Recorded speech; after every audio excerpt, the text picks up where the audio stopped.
Welcome back, everybody, to Six Invitational 2023. Game 1 is about to begin. Again, one of those many classics of EU NA, and some would say two teams on equal footing in SSG and Heroic. We welcome you back to the Command Center. I'm Alice Dominic, your host. With me on the analyst desk are Jesse and Jacob, our resident NAL, aficionados.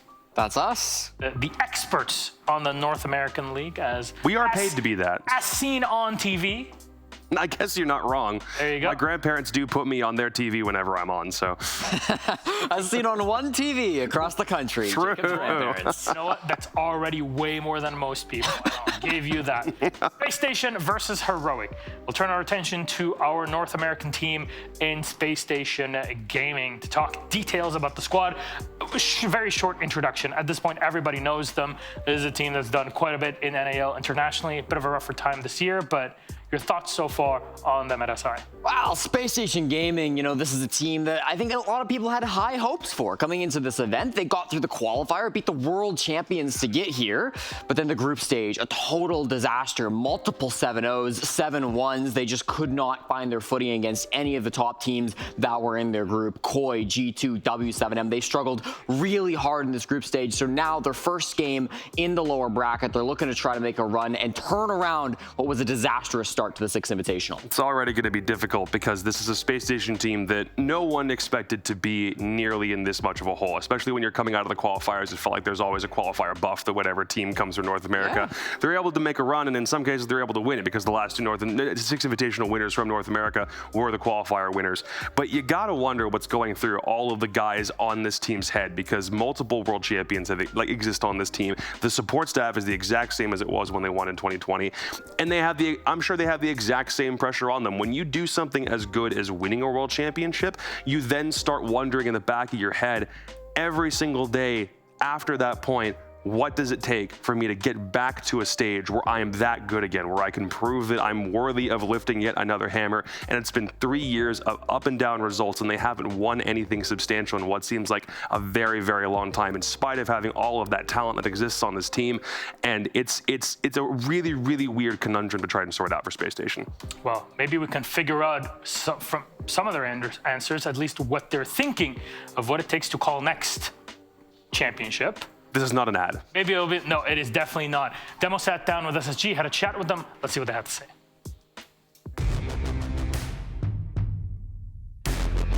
Well, I'd be lying if I said if my team's performance in the group stage felt good.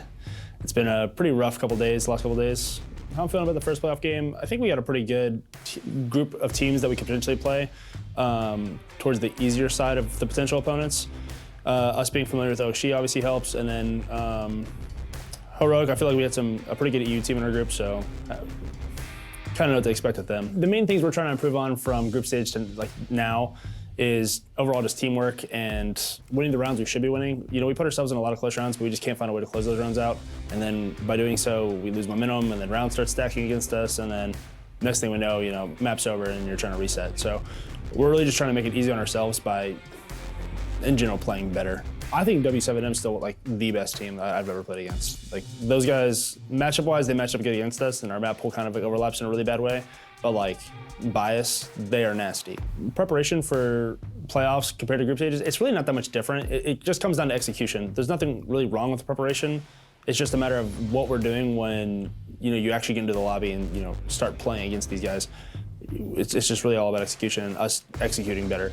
Oh yeah, the other three teams are good, yeah, but it's just confidence is one hell of a thing. When you lose it and it's down there, it doesn't really matter how good of a team you are. It's that shit just kind of messes with stuff. Little message for everyone out there: we got nothing to lose, so better watch out.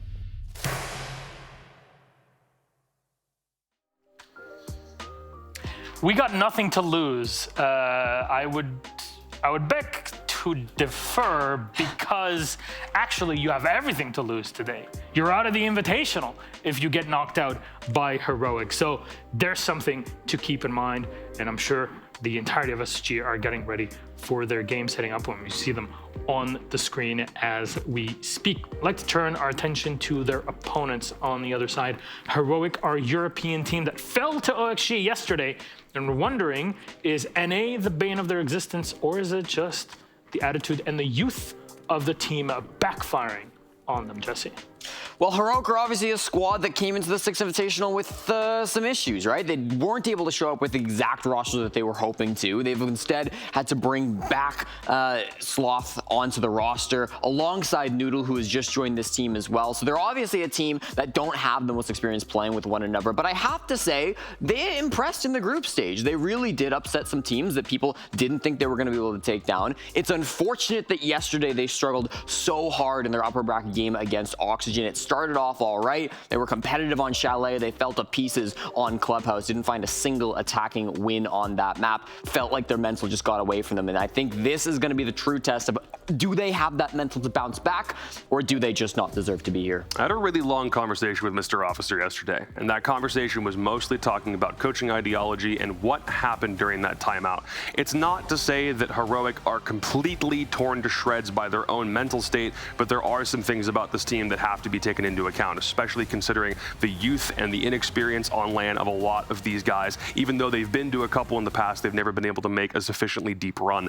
But something to keep in mind is that when things start all of a sudden catching on fire, there are multiple ways that you can put those kinds of things out. And if you need to be brutal and blunt and upfront and honest with the people that you are trying to help catapult to a world championship, which is the reason why you're here, there are different methods of being able to do that. And in some cases, it may not resonate with the public exactly how that is being done, or it may not be something that you relate to. Maybe people don't talk to you necessarily in that way, but when you're in a high stakes competitive environment, you may need to be that level of honest with the people that are surrounding you. And because now we have the ability to hear coach comms, it might sometimes mean you don't like what you hear. I'm sure the players also don't like what they hear, but if you're in a moment like they were yesterday, down 3-0 to OXG on map 2, taking attack timeout because their coach very clearly realizes that there's something not working in their communications flow, then you're gonna have to pull out all the stops and you're gonna have to do those things. Yes, Heroic lost the mental battle yesterday, as admitted to by Mr. Officer to me.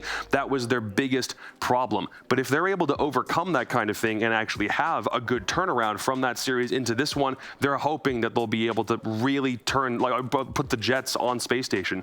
I was promised by Mr. Officer that we were going to see a completely different game from Heroic today, both in the server and mental. But how quick are you going to be able to do that? I don't know if less than 24 hours time is enough for you to actually be able to do that. Yeah, I mean, talk the talk is one thing. They got to walk the walk, right? And I think definitely the biggest problem to get over for Heroic is going to be that coordination, right? That team synergy to come through. I actually think that, Sloth coming back onto this roster has done a really good job of coordinating with the team. It feels like he's usually in sync with the rest of them. That probably comes from his prior experience playing with this squad before taking a break through stage 3. I think it's been Noodle who's been often kind of disconnected, and Joom, who's often very far forward from the team. I want to maybe see him reining things back in. He can still be the entry. He can still be first one to get into that fight, but there needs to be somebody behind him for that trade. So our map bans for the series, what do they look like, gentlemen? I'll put them up on the screen. 9 map pool, 4 are out, and our first one will be Kafe, second Chalet, third Decider is Bank. Your thoughts, Mr. Chick? All right, not super crazy. We start with Kafe from Space Station, a map they dominated back on the qualifier over reality television. But of course, final day of groups, they played this against G2. They got 0 rounds, 7-0. And you take a look at Heroic on that map, it was really strong for them this year. They played on Yongshiping and lost to TSM, but that was 7-5. Also had some wins throughout stages 1, 2, and 3. So Kafe, that could be a toss-up, honestly. Chalet will be a bit more interesting. Heroic's pick, they are only 5-6 over the course of this whole year, but they've obviously had a whole bunch of roster changes to make, so whether that's a map that they really like is more dependent on how good they'll be against Space Station, who themselves this whole year are also 5-6, but in their tenure with Yeti, there has been considerably more play on it. They've played it 4 times since he's jumped into this Space Station lineup, and they've won it more often than not. Actually, no, I believe they're 2-2 since he's jumped on the team, my mistake. So if we need that, it's actually a pretty dead even map for both squads, and I'm curious why Heroic thought this would be a battleground they could beat Space Station on. So if we're looking at the map bans overall, is there a team that's more ahead? Can Space Station actually do it? They have a lot to lose. if this was Space Station's final game at the Six Invitational, I'd say that these three are honestly pretty good battlegrounds for them to at least have a decent shot, but you have a lot of things to overcome because they were absolutely caught in a catch-22 over the group stage of their map pools not lining up with the map pools of anybody else that they were playing in groups. So they have a lot of things to overcome in spite of the maps that we're going to anyway. Not liking it. You don't like that? I mean, it's so tough to predict Space Station Gaming, right? They just had such a bad group stage. I'm feeling pretty bad about SSG. I did pick up some stuff from a guy outside. He said it was copium. I don't know if that's. I mean, it can't hurt to try some, right? Like a cold one? We'll give it a shot. I mean, tastes good actually. It's not. Doesn't change the way I think. I mean, Heroic should still. I mean, SSG's maps aren't that bad, right? I mean, when you think about it, they've got 3 maps that they don't dislike playing on. Their map pool's actually pretty good, so it's hard to predict them. And you know what? Their attacks against G2, they weren't that bad. They weren't that bad. When they played against G2, they actually had a pretty decent map there. You know, they could have forced a map 3. They were terrible. And you remember their border defenses against Koi. You know, their intel was pretty good. They seem to be actually getting quite a few rounds there. And did you see how disconnected Noodle was from their team? I know Faults can trade better than that. Jesse. Okay. No. Okay. All right. No. This is a Space Station game, absolutely. What the hell is? Hold on. It's obvious. You got this from a guy outside? Wait, let me have a sip. I'm trying to make sure it's not poison. No, it's clear. It's not the drink, Jacob. It's not the drink. I believe it. It's Space Station. Definitely might be the drink. It smells like you know what? Actually, what were you saying about G2 and their attacks? Yeah, that's what I'm saying. Do you see What are you this? Do you see this? You know what? Actually, no. I like Numbers, that. Jacob. I think I like that actually. The numbers. Wait, hang on. Okay. You might be wondering how I got here.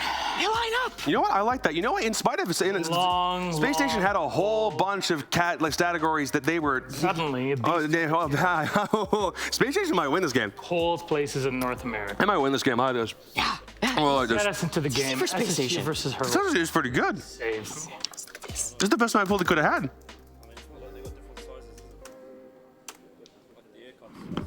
Off.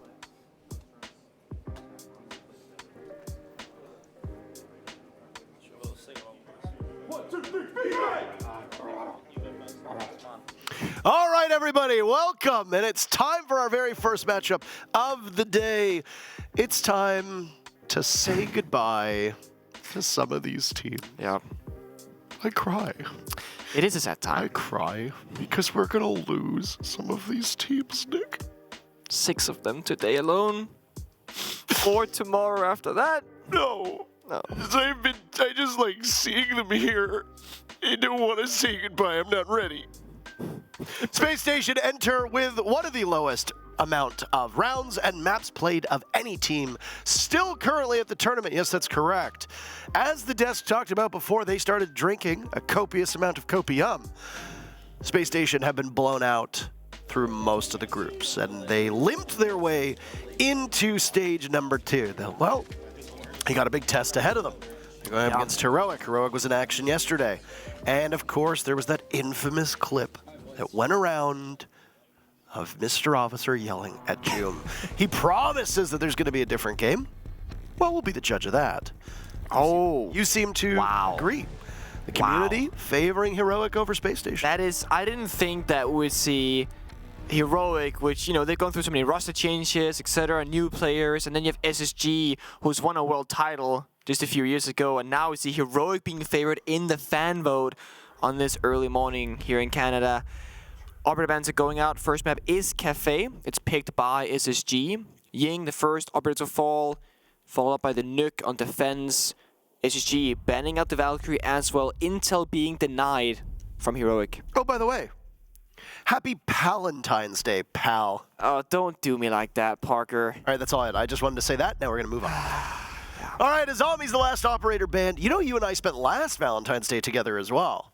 We did. We did. This is 2 in a row, baby. Give me a fist bump. I mean, There it is. Valentine's always been an invite, right? It always happens to be in February, so That's true. we're always here. Absolutely. All right, let's get things underway. SSG will be starting on attack on their map pick of Kafe. Heroic starting on defense, and well, they've locked in a Solus right off the rip. They've also locked in both a Jaeger and a Wamai at the same time, which is, as we noted in a previous matchup where we saw this, quite uncommon with the way that this tournament has been played.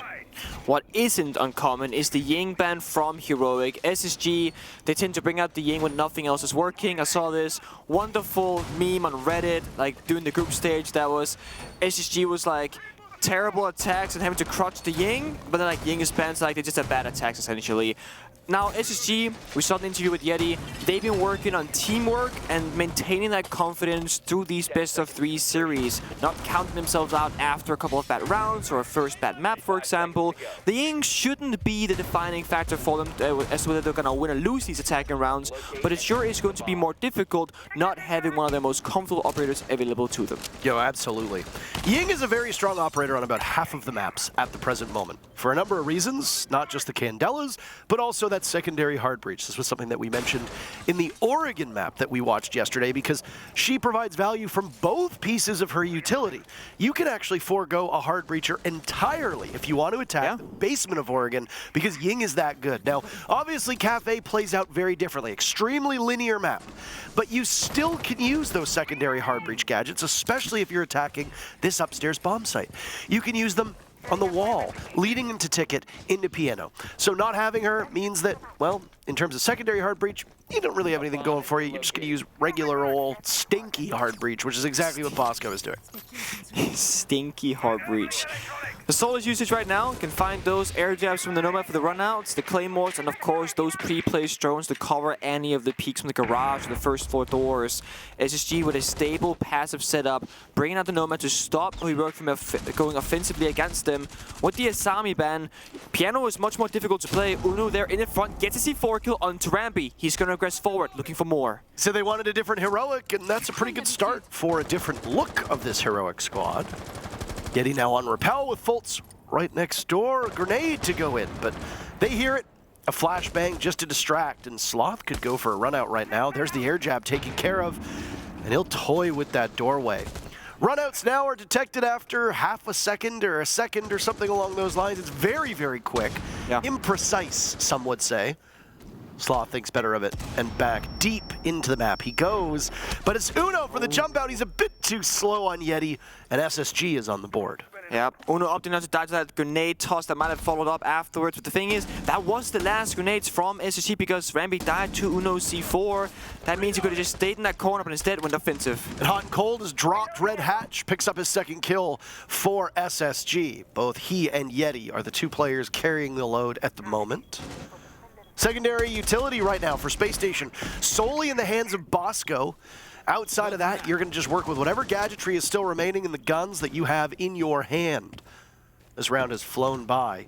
Noodle drops below with 30 seconds left. That's the Solus to go for a post-plant. Smart place to be. Joom softened up towards the bomb site. More will fall on the shoulders of Sloth, as he seems to be the only point of resistance currently stopping Space Station from getting into the site. And he's dropped Fultz, retreating to a reinforcement. Noodle still down below, laying in wait. Fultz picked back up. Space Station in a 4v3. Flashbangs in the hands of Bosco will go out. He also holds the diffuser, but he doesn't exactly have the information until at the last second he charges in and grabs it. A diffuser going down, and Noodle will scout for it, but there's a plant up top. Can he reach it? Yes, he can! And Noodle will be the hero of round one. Oh, that impact grenade, the table, it doesn't fully break because of that. The tabletop itself is technically not destroyable by soft breach, but it grants you the angle to see just a small part of the leg or the back of the Hibana. They get the kill.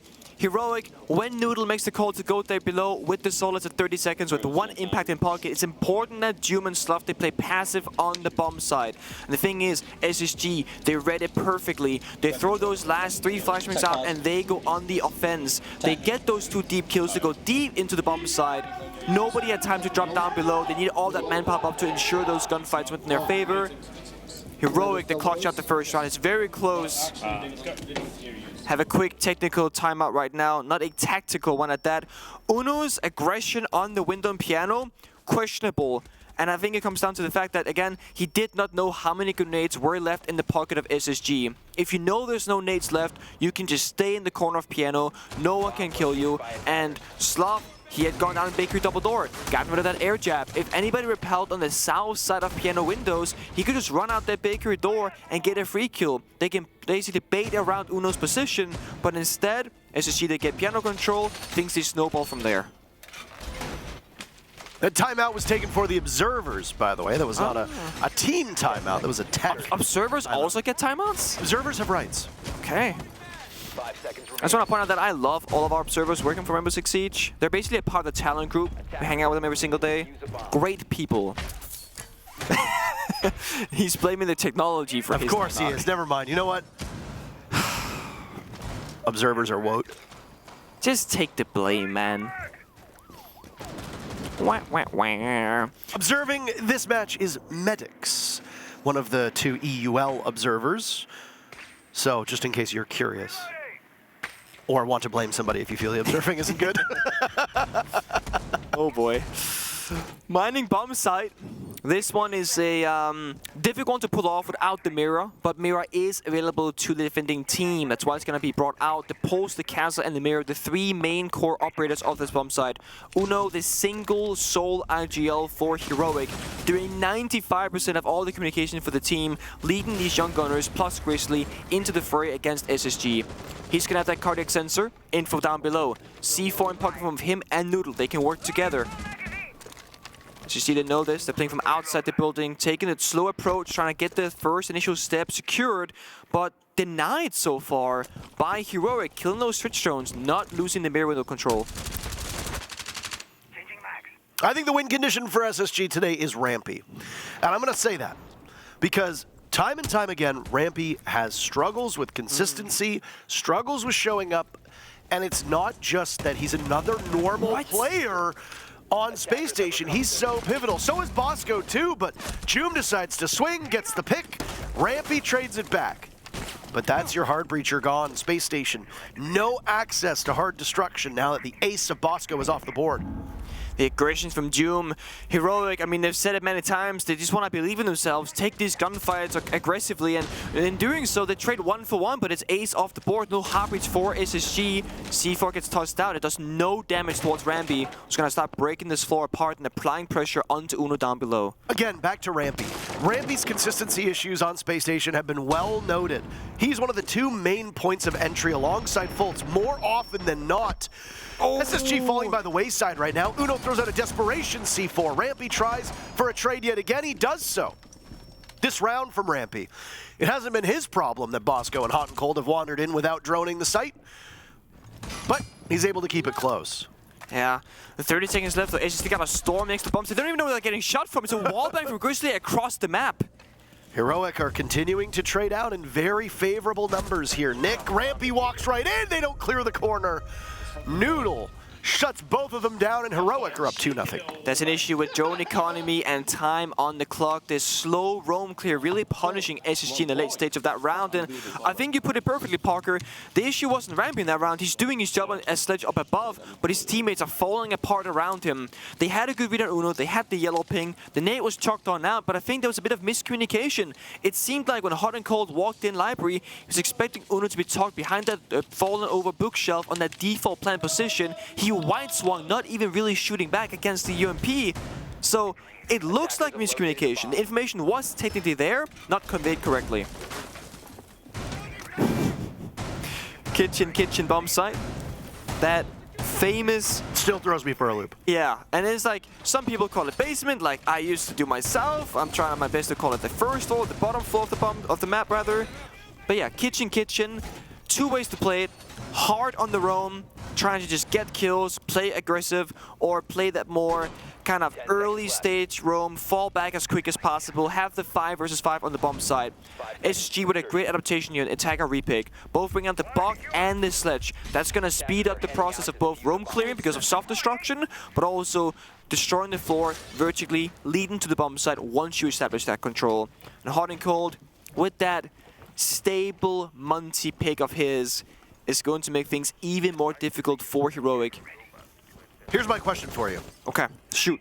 Do you think the Monty is being brought out because it's a part of a dedicated strategy, or do you think a Monty is being brought out because SSG have been dominated the moment they get into the building? I think it's the latter. I think it's to like try and help shut down the heroic aggression, or at the very least, now the aggression is not going to do any real damage to SSG, right? They're going to shoot the Monty shield and then to walk backwards. The thing is, it's not Hot and Cold right now doing the intro job. He's droning right now on the roof or waiting. He just got there. It's Iana who's dropped down aggressively. That's going to be Fultz. So Hot and Cold, yeah, there he is. He's gonna walk in, Doom sees it, instantly sprints away. The Yokai is on the board. That can help take down the Monty, but no, it's Slav. He finds Rampy instead on Sledge. Heroic really taking advantage of this, and Rampy is the casualty for Space Station. Again, we talked about, who needs to live and who needs to die. Fultz and Rampy so far, the two entry duo that we tend to see. They're not getting it done at the moment. Rampy's 2 kills both come from trades. What? Sloth tries to outduel Joom. He's laughing as he heads down the stairs. The Monty will breathe down his neck.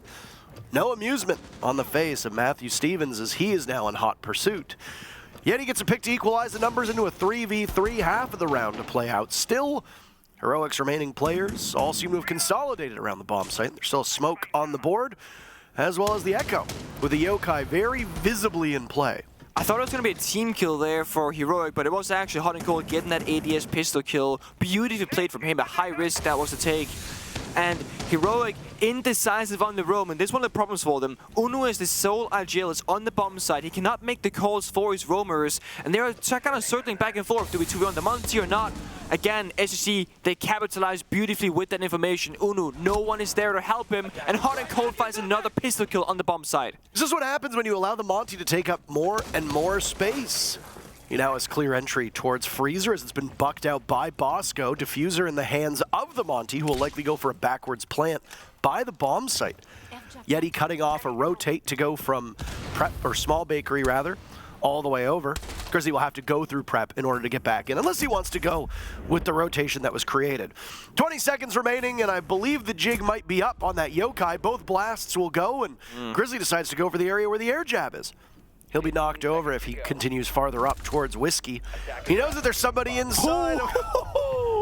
Coach Jack, and he gets a kill, but he trades it out, and unfortunately for Heroic. There were still 2 more players left on Space Station. I don't believe the diffuser actually went down, but it was very, very close, and SSG put up their very first round. Again, my point earlier, Uno as a solo GL, the big voice of the team, is not on the roam no longer on this roster. He normally finds himself as an anchor on the bomb side. And you can tell the less experienced members of Heroic roaming, they don't know whether to fall back and take that 5 versus 3 or try and just get a little bit more. Maybe 2v1 the Monty, get that kill, important operator versus G of course, and then fall back. And the hesitation ends up being the problem, because they dance back and forth, and Hot and Cold gets 1 kill, Yeti captures a second, and then you're in that 3 versus 3. Uno gets no support downstairs in VIP, he gets flanked from the bottom of brown stairs, and then SSG finds himself in that 3 versus 2. Hot and Cold's Monty paid off tremendously, getting 2 kills, ADSing on the offense, taking down members with headshots. SSG, of course, the one thing is, if you keep crouching onto Monty, you're gonna start countering it with both operators and playstyle. So trying out different variants of attacks right now is not a bad approach, even though you just found your first round of success.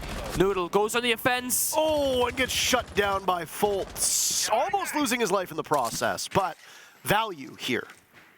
There's the Warden off the board. Mind you, what's absent from SSG's lineup? Smokes. And stuns, for that matter. It's 3 Claymores and 2 sets of nades. I mean, I guess you've got the Zofia stun, but that's about it. The smokes, to be fair, will come from Bosco. So at least there's the 2 from the crossbow bolts, but where are they going to go? Again, the Warden providing more value, the more disruption that your opponents bring. SSG are relatively light on disruption in comparison to what we've seen out of other teams. Heroic really getting in SSG's face, and sometimes it pays off, sometimes you get punished. Another swing, another punish again. SSG are just feeding on Heroic, who seem to be a bit too aggressive on this cocktail defense, Nick. I think the issue is the isolated aggression, right? Let's say there's 2 members doing it together. That's something, but this is just individual hero plays being attempted and shut down immediately. And SSG, they play in the NAL. They know what these kinds of individual 1v1s can look like. We have teams like OXG making hero plays left and right. They are used to this kind of gameplay. Pull your brain out of your skull and just go for it. Right? That's the way it goes. I mean, in the current meta of Rainbow Six Siege, all the teams talk about it. Right now, it's anyone's game. It was in Sports interview from Court yesterday saying that anyone who shows up, who's shooting them, like, you know, really straight, who has confidence, they can win any best of 3 series. Right now, SSG, they're winning these crucial individual gunfights, but both Hot and Cold and Folds, 1 HP left, 1 bullet and they're gone. Bosco now a 3rd member low on health. This might not be over for SSG just yet. I mean, if the smokes are the biggest part of this execute, you got to get them out before you hop on in. Bosco's used both of his fire arrows to isolate. There's a nade from Fultz. Oh. Grizzly goes down to Rampy's nade before it can be tossed out to the floor. Heroic in a 2v5. Desperate times call for desperate measures, and there it is. Juma swing onto the new Balk window. Yeti not too far off. Smokes will go out again to try to isolate these players of Heroic. Uno to retake from White Stairs. He surrendered a lot of control of the bomb site. He doesn't seem to have any real idea of where to go. He finds Fultz in the wrong manner. He's removed from action, and it's Juma in a 1v4. And very nearly flawless Fultz with 3 huge kills. And Space Station have tied Kafe. These are rounds where SSG are finding 1, 2, or 3 kills on anything happening toward them themselves. They're still getting down to that last 25 or so seconds in the round. We saw in round number 1 and round number 2. When SSG are not getting these opening kills, and I will say, when Heroic aren't giving it to them rather, they are hitting down that clock down to the very last second. It's how Noodle won round number 1 with Solus down below. So, while I understand Heroic's reasoning for playing so in SSG's face, it's actually quite a problem for them. It's not working out. You might need to reapproach this because SSG, they keep bringing out the Nomad. They want to punish the aggression from Heroic, and they got the right operators for it. They're playing it slow, they're holding angles, they're expecting these things to be happening. Aggression only really works if it's a surprise. That's not the case right now. SSG done their prep work. It's going to be reading bomb site. Not mining this time. Mirror not being picked up by Heroic. You want to play more dynamic on the map. If you play those mirror windows, one problem that often occurs is that it feels like such a big advantage to have, which it is, but you just end up being very stagnant. You play behind the mirror window, waiting for your opponent to do something, and all of a sudden you just lost half the map in control immediately. By not having the mirror, you tend to find yourself playing, you know, on the entry points, denying some drones, falling back a room, etc. And it just gets more value out of the round. You burn down the clock, you deny information. You see it right now. Heroic very much moving across the map from the get-go. Mm-hmm. Why don't we pull up the stats for Kafe, Nick? Let's do it. In terms of all of the 9 maps that have been played here at the Six Invitational, Kafe has the 3rd highest pick rate. Can you believe it? That's impressive. 15 plays. Overall, 54% of all rounds won by the defense. That downstairs kitchen bomb site, 57% of all rounds won by the defense. Reading and dining, 51%. Bar cocktail, 63%. Mining dining is the only bomb site on Kafe that has a favorable win rate for the attackers. It is sitting at 35% of the time for the defenders. That's quite poor. Yeah. But Heroic have already gone there and they won that round. Yep, thanks to those mirror windows and the verticality from Uno on the pulse. It's a pocket strat of a bomb site. If you play without the mirror, it's really bad for you. Upstairs, however, no mirror needed. Heroic sitting tight in corners inside a bathroom. Still got that vertical presence. The C4 is always being tossed on now, but this time they don't do any damage. Only person in the entire lobby who's taken a bit of their HP off is Jum, and he lost that because he probably charged through a wall. Yeah. Look at this rat angle by Sloth. Good lord. You see, when Heroic aren't just sacrificing their members left and right, the clock becomes a problem for Space Station. They have to now be the playmakers themselves, and they're droning every single floor of this map, unsure of the next approach.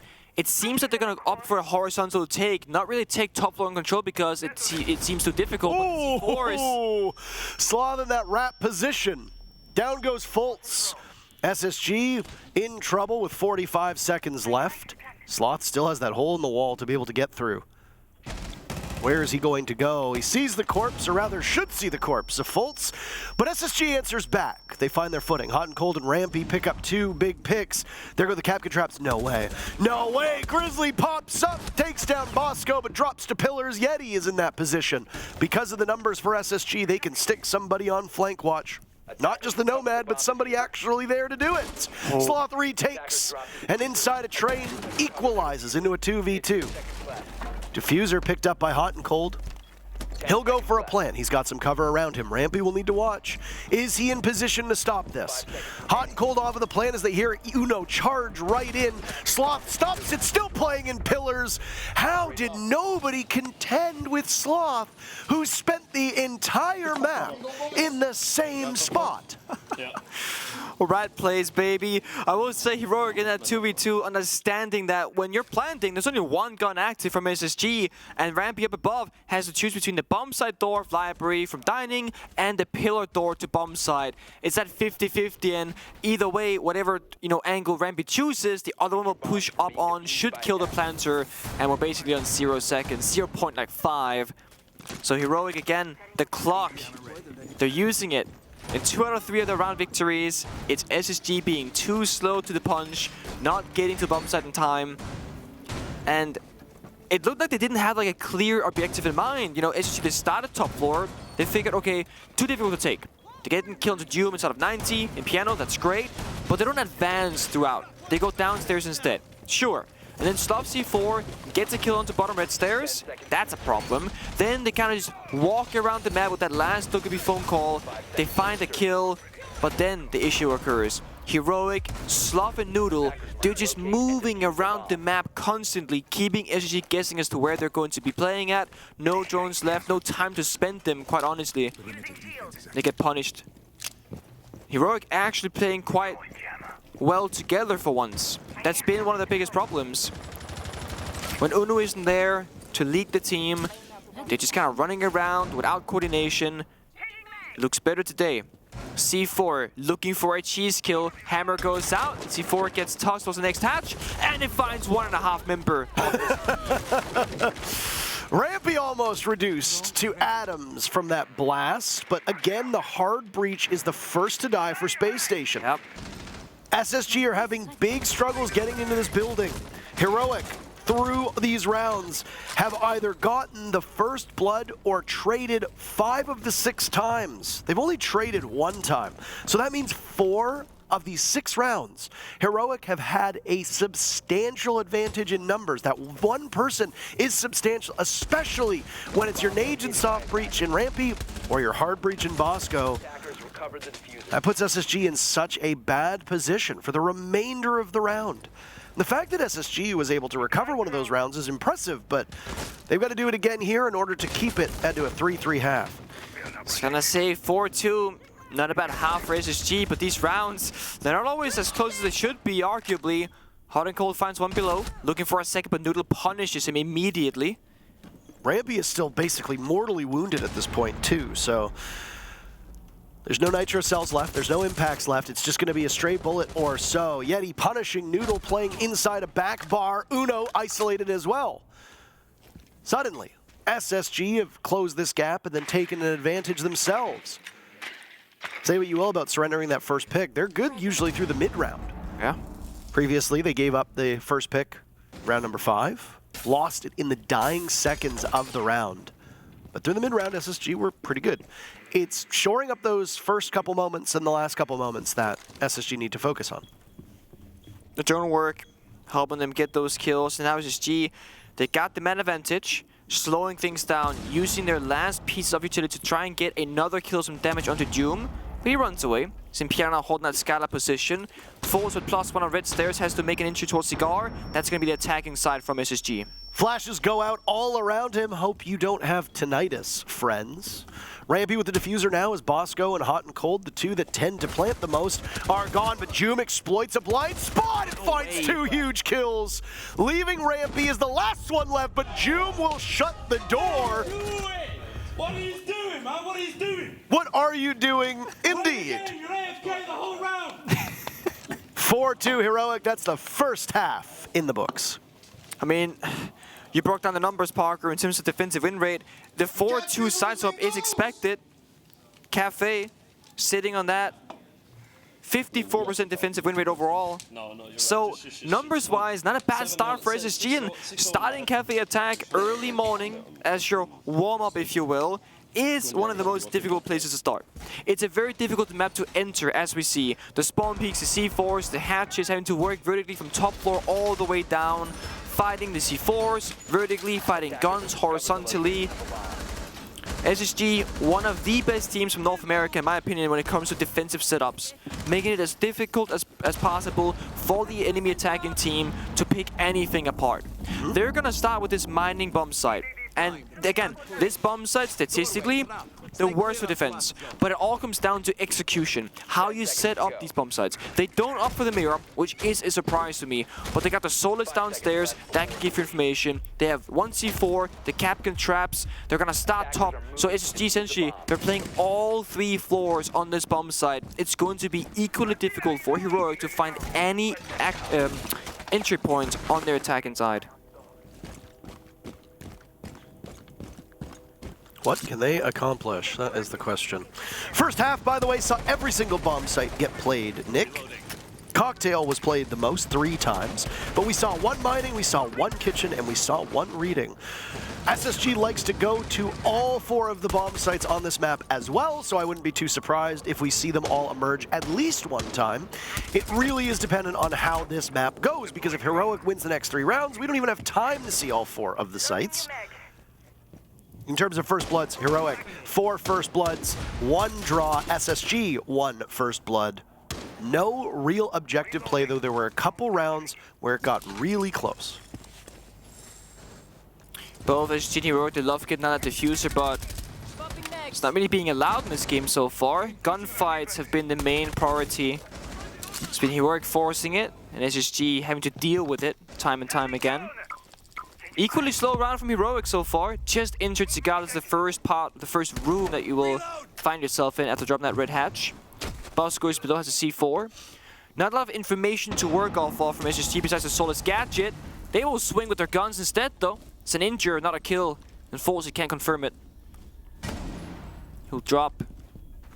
Look for a play elsewhere. Bosco could try and toss C4 on in by destroying that soft floor, but the C4 might have more value staying in pocket for that plant later on. Heroic will be slowed down tremendously from this injury. Sloth has been picked up, though, by Uno. Comes to the rescue above. No real bad performers from Heroic through these first 6 rounds. Everybody doing their parts quite well. Bulletproof Camera catches the drop of Noodle as he heads down from the skylight. I'm glad that you noted the win rate on this bomb site, because it's only been played once so far in this matchup, and it was a success for the defenders, which is not statistically how we expect it to go.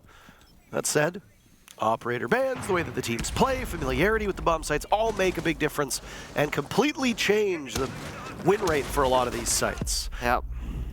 Look at the time though, 30 seconds. I mean, Heroic, they're gonna act right now.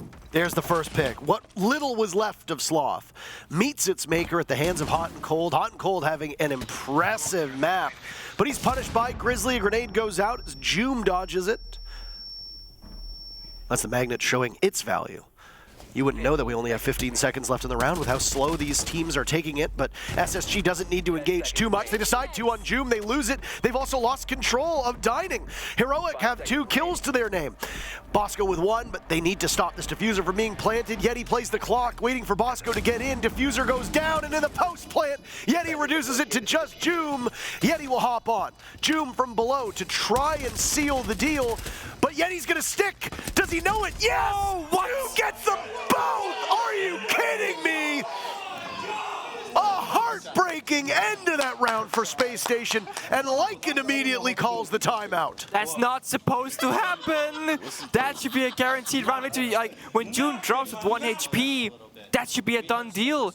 SSG playing it beautifully, waiting for the teamwork to get closer with the net.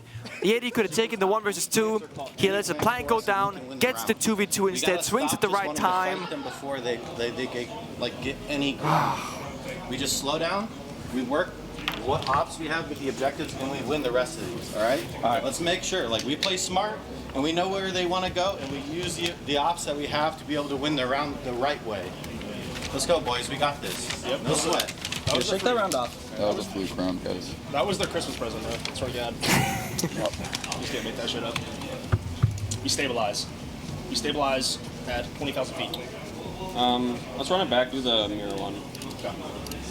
Make sure I have a shield. Someone can bring me a shield. I can bring a shield.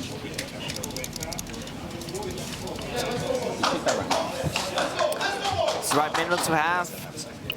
That's tough. You just You say honestly could have peeked and killed they're the supposed to win it. Because you couldn't on the bomb. It's not a big deal. 35 seconds, I guess. They need to wait a little bit longer. So let them Technical timeout. Look, all jokes aside though, we're not playing clean Siege, let's be fucking honest, right? No. But we're playing with confidence, and that's the fucking most important, right? Okay. We don't let them steer around, so even if we lose a couple of guys here, We're getting 45 seconds as well. Fucking live in the moment, yeah, boys? Really good confidence, really good shot calling. Let's fucking go. Boys, look at me. Chest up! Let's fucking go! One thing, you guys need to really like also realize yourselves when you need to take space, like the top floor was clear. Just take it. Don't wait for me to call it. I can't even see it. And we had 20 seconds left to execute. We should have never won that round. Realistically. So, Fist bumps. yeah. Guys, like be a little bit more, like take the initiative and do something as well. Don't wait for me to always tell you what to do.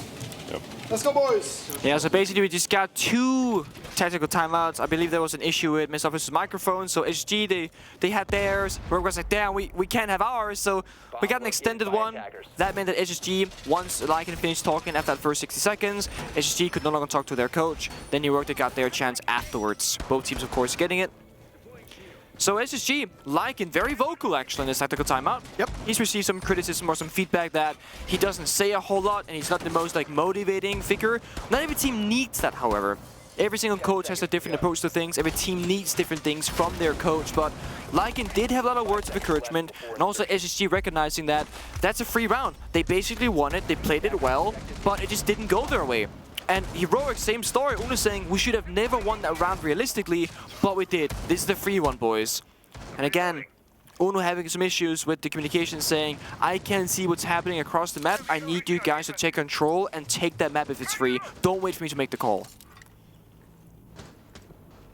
Oh boy. Oh. We've seen this before. Right into the bomb site. Yep. Could be a quick one. There goes Grizzly. He's in.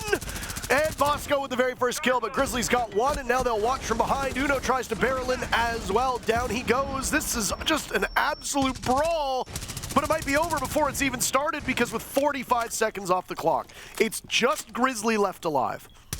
3 players from Space Station make that 2. Grizzly is putting in so much work, and now the diffuser in his hands. Does SSG know this? It seems that they do. They can't get an angle on him.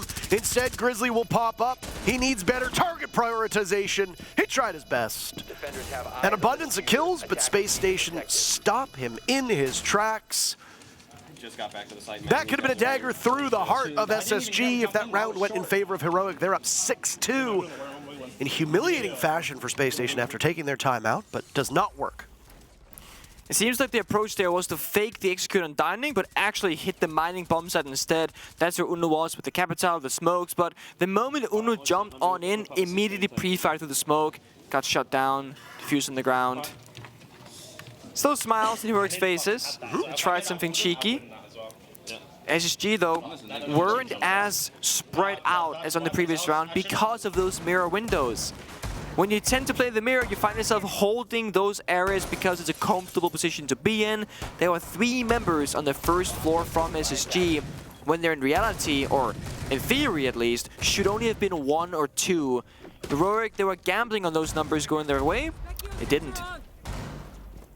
SSG will fight on. And now they get their free round, I suppose you can say. It's relatively simple. Did you hear anything during the Heroic timeout that would lead you to believe that that attack was coming? Because no. I didn't hear it at all. It sounded like a very standard, get the troop spirits up, rally them, rah, rah, rah, from Mr. Officer, and then Uno just saying, you know, we have to be better at coordination, yada, yada, yada. So this was a call that was probably made very quickly. This was not a pocket strat. This was not something that took the full 30-plus seconds to orchestrate. This was something that I think have wanted to do for a while, I'm assuming. Honestly, I think Uno just saw the same bomb site back to back and said, that last attacking round felt really poor, we shouldn't have won it, it was difficult to pick apart. Let's just go for a quick one. If they're playing the same way, they should have members spread so thin that the bomb site rush should work. And it's the gambles that you take, and it's always, oh, the default camera. Doesn't matter. Noodle gets Rampy instead. But it's those decisions that you make where you just like, you gamble on it. It might work, it might not. Either way, confidence. Commit to it 100%. Go next if it doesn't work. It's all about the confidence. Confidence really is the key word for this Invitationals. This entire year of Rainbow Six Siege, a very aggressive meta game where gunfight and gun skill seems to matter more than anything else, and individual performances can get you so far. Of course, as a team working together, that's what the absolute best teams in the world will have to rely on the most. But we see individual players in some of these teams surprising us time and time again because there are some players that can just take over some of these rounds and some of these maps. Oh, there's a jump out from Bosco, and it works wonders. Shutting down Grizzly, that's the lion gone. Come on, which animal is it? A grizzly or a lion? Pick. Animal Kingdom, you have Sloth there as well. Active gadget, though. So we talk about active versus passive gadgets. Rampy, yeah, he's a great player. He's doing quite well in this map in particular. He's got a deployable shield, or rather, I assume he's got that deployable shield down. I'm assuming he's got the frost mats down. But his gadgets are still going to be there whether he's there or not. The Lion, however, of Grizzly needs to be in action. Because if he's not, you cannot use that EE1D. You cannot freeze your opponents in place. Taking somebody out with an active gadget is huge.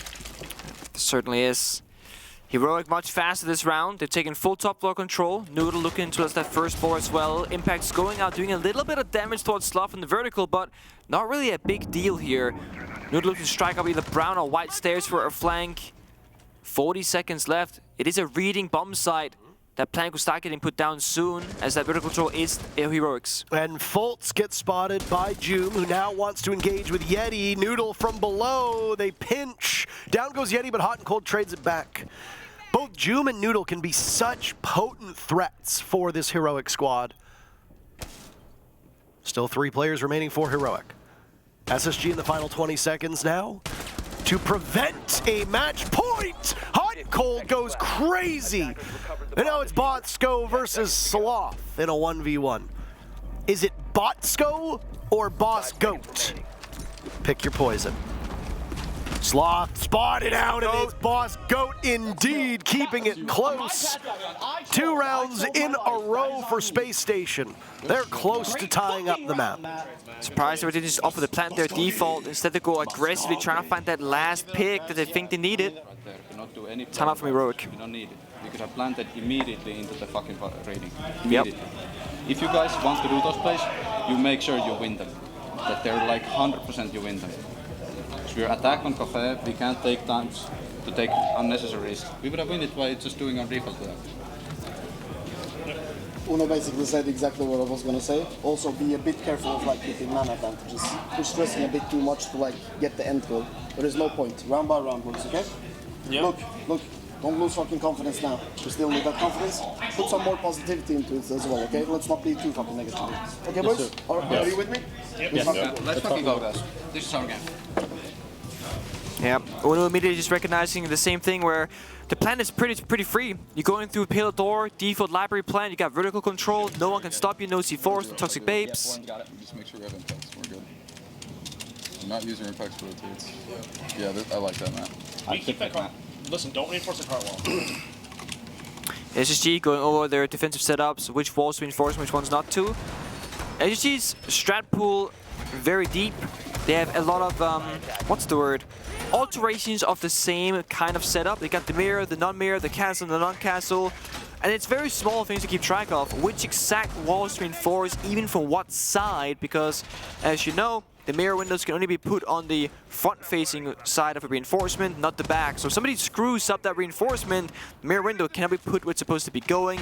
That, of course, can be a heartbreak of a round. So the mirror team playing on top floor. Not as common as it once was, but still, of course, very viable. Heroic, the only attacker repick change they made was going onto the Flores to help deal with this utility, especially Hot and Cold on the Maestro.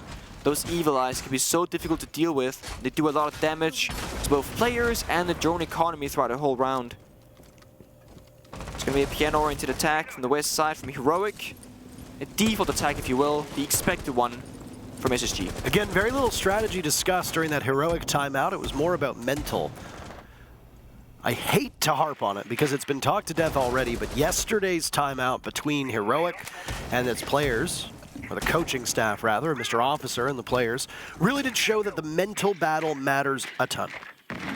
Uno asking his players to be held accountable, Mr. Officer trying to pump the players up. They call strategy round by round. As we saw from the rush back in round number 8, they can cobble together and execute very quickly without needing a timeout to do so. That's also the benefit of Kafe.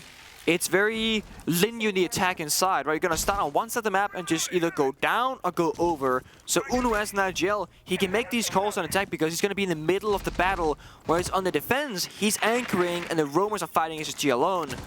It's why Heroic can make these quick adaptations in their strategical approach to the game on the attacking side, but couldn't necessarily on defense. SSG with the mirror window, it's problematic to clear for Heroic. Now, there are no jammers. There's no way to deny the heart breach. So it comes down to Evil Eyes or player positions. Why is he boss inside a freezer? He can peel off the pellets from the mirror windows. He's also prone to a grenade if Heroic can get comfortably inside of Piano. So now you gotta break it apart step by step.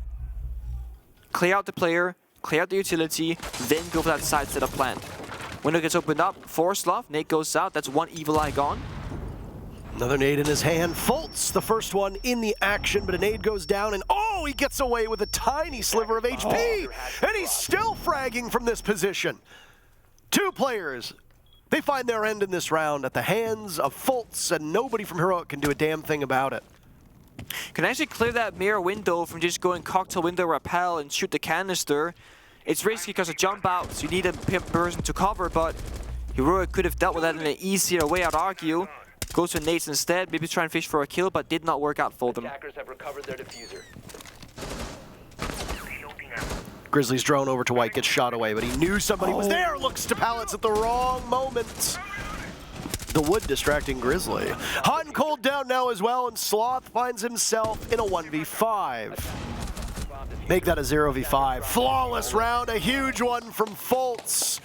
A collaborative effort from SSG, but Fultz is the star, and it's a tie game, which means we need all 12 rounds to settle this. Just as we saw yesterday, Nick, these are not going to be blowouts. Space Station knows a 7-0, they know a 7-1. They also know 0-7s and 1-7.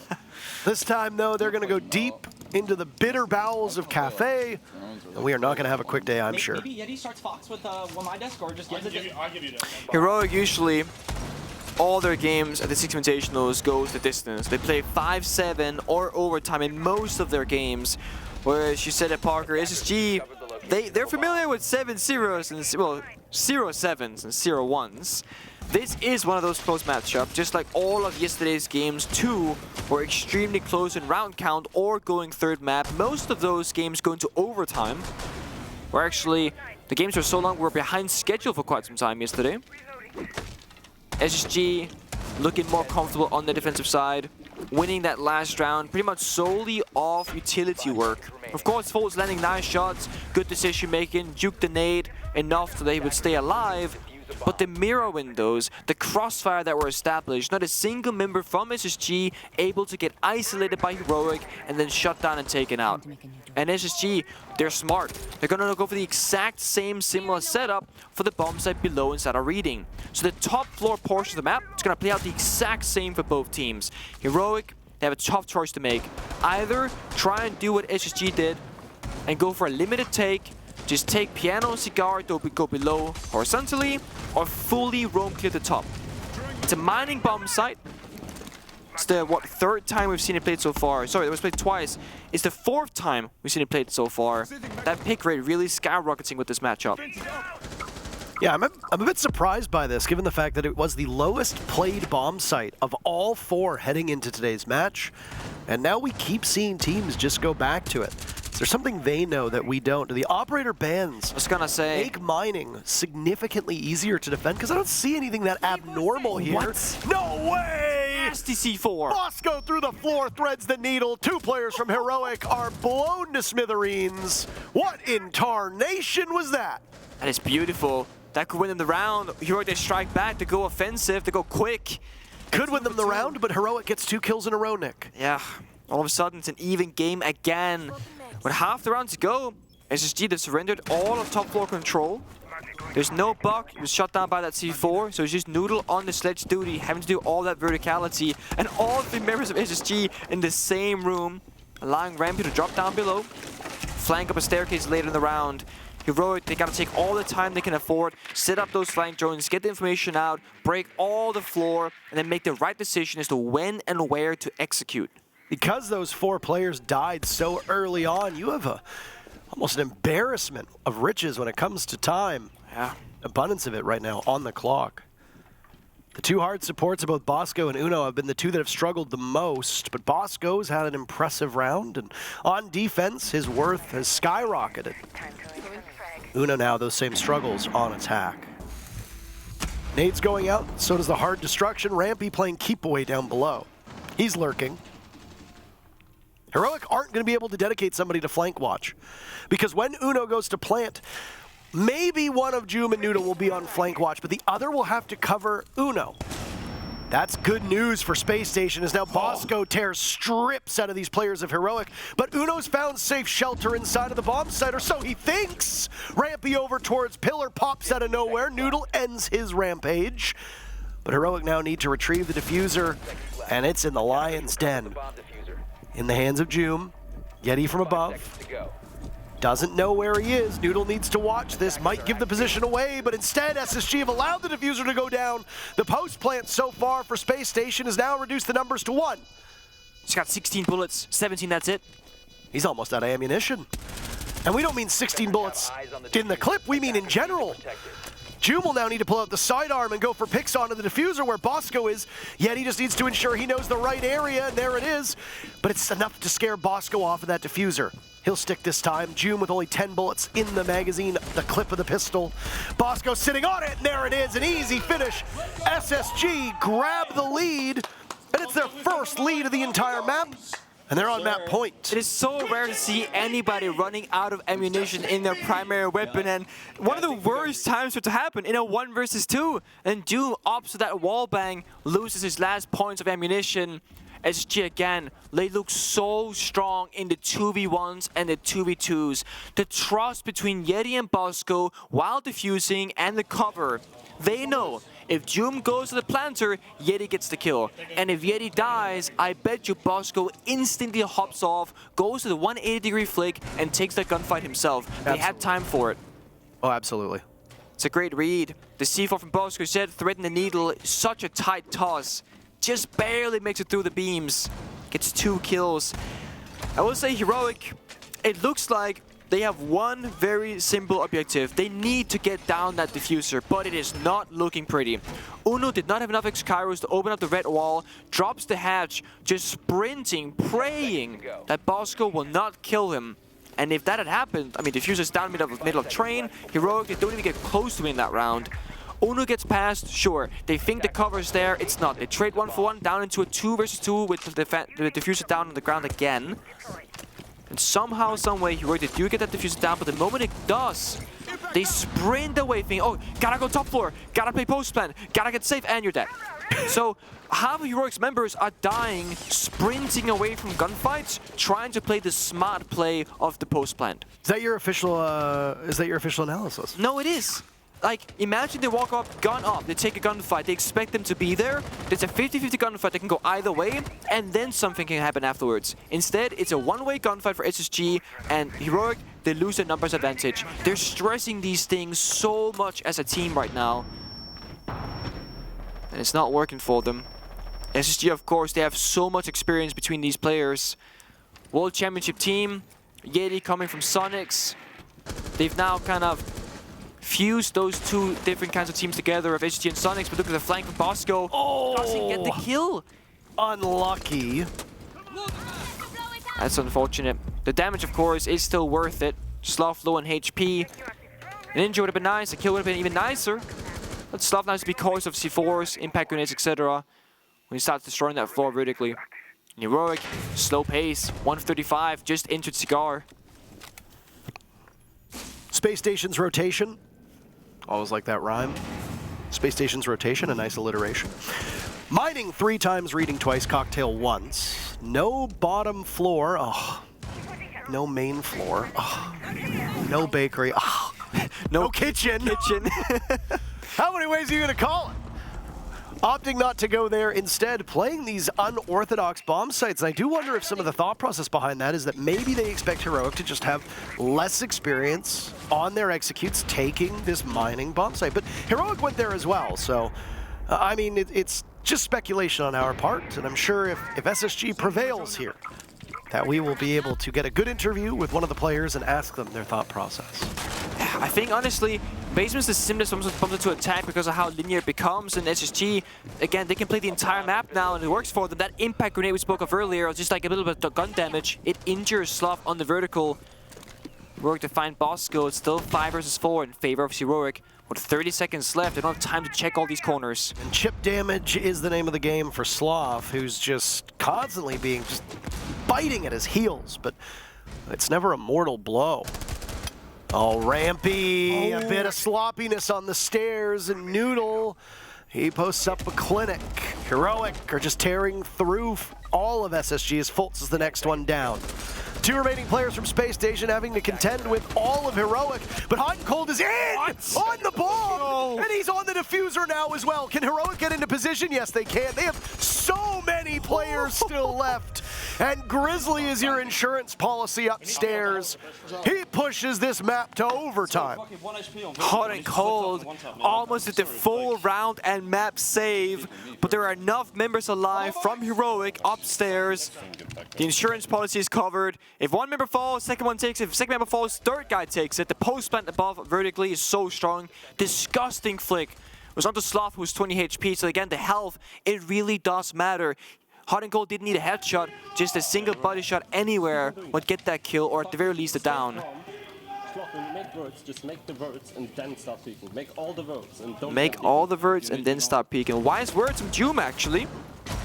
Doing the vertical play as a Parkour or Sledge it's an art form. We're always saying professional play. You gotta do a mixture of opening up the floor, applying pressure, swing, but also stay alive, juke C4s, juke impacts, worry about so many, a flank might occur, and it's difficult to do. It's why we typically see the same players from teams play the Sledge in the Buck, because you just need experience and time on the particular role. It's the same thing with most roles. On the entry job, most really good entry players, they almost have like a routine. Swing this angle, then the second, jiggle that, drone comes in, you time it. And it's why things like a Mute Jammer, a Mossy Pest, a different hole in the wall, it can throw off these players' routine because everything's kind of pre-programmed in their heads, and then they gotta make these alterations depending on exactly what those slight changes can be. Every single team will make the same holes in the same walls for the most part, but slightly differently. A little bit higher, a little bit lower, etc, etc. Heroic, they are not unfamiliar with overtime. SSG, they might have had quick games so far this tournament, but now that we're here in the second stage of Invitationals, every single team has just stepped it up a little bit. Such close games throughout. Curious to see what happens in map number 2 on Chalet, Nick, for Space Station, as they have had those notable struggles, getting 0-7 twice and 1-7 once or twice as well. Yeah. Here could be the run out from Rampy. He's going to go for it, and he misses out. The Lion Charge will go. They see him sprint all the way back through Bakery and in the kitchen. But he gets away safely. You only get that run out once in a round, so it's a lost kill, you could say, for SSG. Rampy has to go back upstairs. The nade lands this time on Fultz, the key player previously in that round on top floor defense. And Fultz has been phenomenal on previous cocktail defenses. There's only one, to be fair, but still Fultz was the savior. There goes those X-Kairos. Yeti will have to use an impact to get it done. Still playing on that Black Mirror. Cocktail looking deep towards the Humidor door. If whoever wants to plant in this round, it's going to be particularly difficult because of those mirror windows. They can't be dealt with because, again, Bosco inside of Freezer is keeping them clean. peeling off those Excaros time and time again. Hot and Cold has been the standout performer for Space Station. A lot of clutch moments, and 2 of those kills in the previous round were impactless because they didn't actually change the result of the round. Grizzly clutched out, if you remember, and he's on the board this round. Sloth goes, Joom a kill of his own, teams back and forth, but Heroic in great position. Bosco pops up from inside a freezer, but they know they've got him isolated. He has to fight his way out. The Vector is not exactly the weapon to do it. Diffuser goes down, and Rampy will have to play hero. 2 players from Heroic. 4-match point. It's Grizzly to take the final kill yet again, and now it's Heroic on the verge of greatness. Very curious from Rampy if there was information from SSG that somebody was repelling on that south side, because a jump out in the midst of the chaos of the round seemed questionable at best. It leaves Bosco all alone out of freezer with no crossfire, no backup, and Heroic, they know he's alone. They can start that plant, eagle peek him, keep it inside of that freezer position, and then play the post plant 2 versus 1 after. Grizzly stepping up to the plate when they need him the most. Now side swap. Heroic, they get to go on the defense. They choose reading bomb site as the possible final round for this first map of Kafe. No mirror on the board, which is odd seeing how successful it was for SSG themselves when they played it, and Heroic back in round number 2 when they brought it out as well. Double reinforcement upstairs, the post, the mute, the double C4, the ward with the flashbangs and smokes. Lions and tigers and bears, oh my. So many animals. 10 seconds to insertion. Activate jammer. 5 seconds remaining. It's difficult to find yourself here if you're SSG now. Why is that? Well, attacking in overtime, it's a different mental game, in my opinion at least. Okay. Because now you're finding yourself having to make all the plays, but this one means it's the final nail in the coffin if you make the wrong decision. Rampy, you mentioned in Parker, your eyes were on him as a player. He's been inconsistent. He's known to have some tough moments. And we've seen him with 2 rounds now in defense where that gunfight could have gone either way. And I think if Rampy steps up to the plate right here with the sledge on the entry, finds a kill with the grenade, takes a gunfight comfortably with, with confidence, could be the difference maker. It's been Hot and Cold and Faults, the main 2 hero players for SSG, making those round-defining moments. Rampy, we haven't seen that much from him in that department. Heroic as a defending team, they can just sit back. They got deployable shields, they got reinforced walls, they got ADSs. It's cozy, comfy. SSG, they gotta pick everything apart step by step.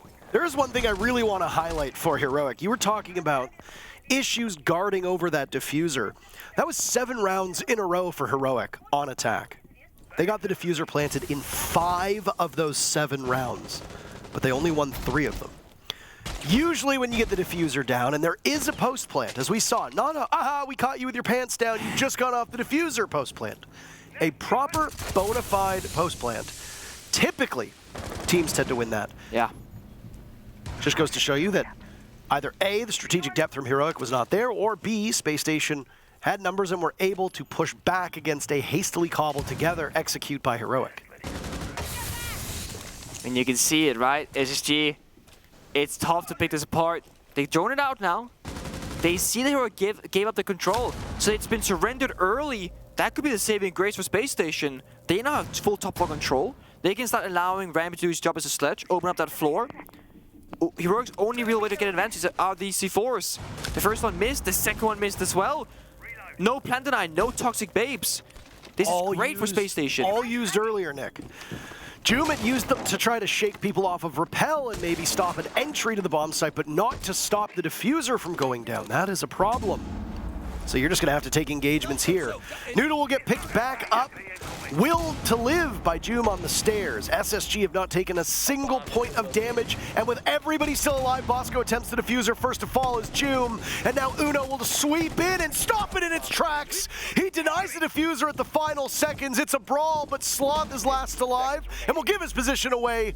Attackers recovered the diffuser. He has to stop the diffuser yet again, and he drops towards Pillar. 3 eyes from Space Station will watch this once Yeti gets off of the plant. A success for SSG. Objective play for both these teams has been good. Sloth has no chance to get back to the bomb site, and we're going all the way.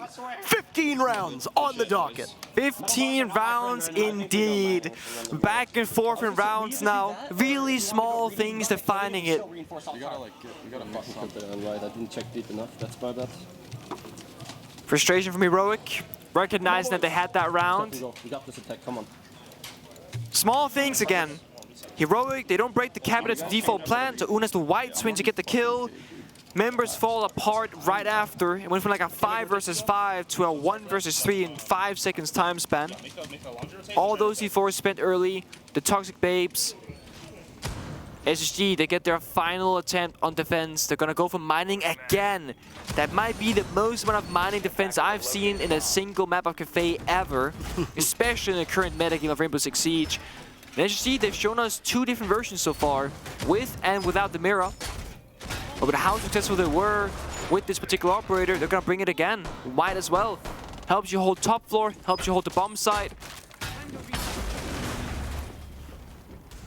No execution operators from Heroic besides the Lion. They tried the Amaru, they tried the Capital. Heroic, I don't think they play shield operators really. The Monty, that is. It could maybe help them in these kinds of rounds, but they opt not to go for it.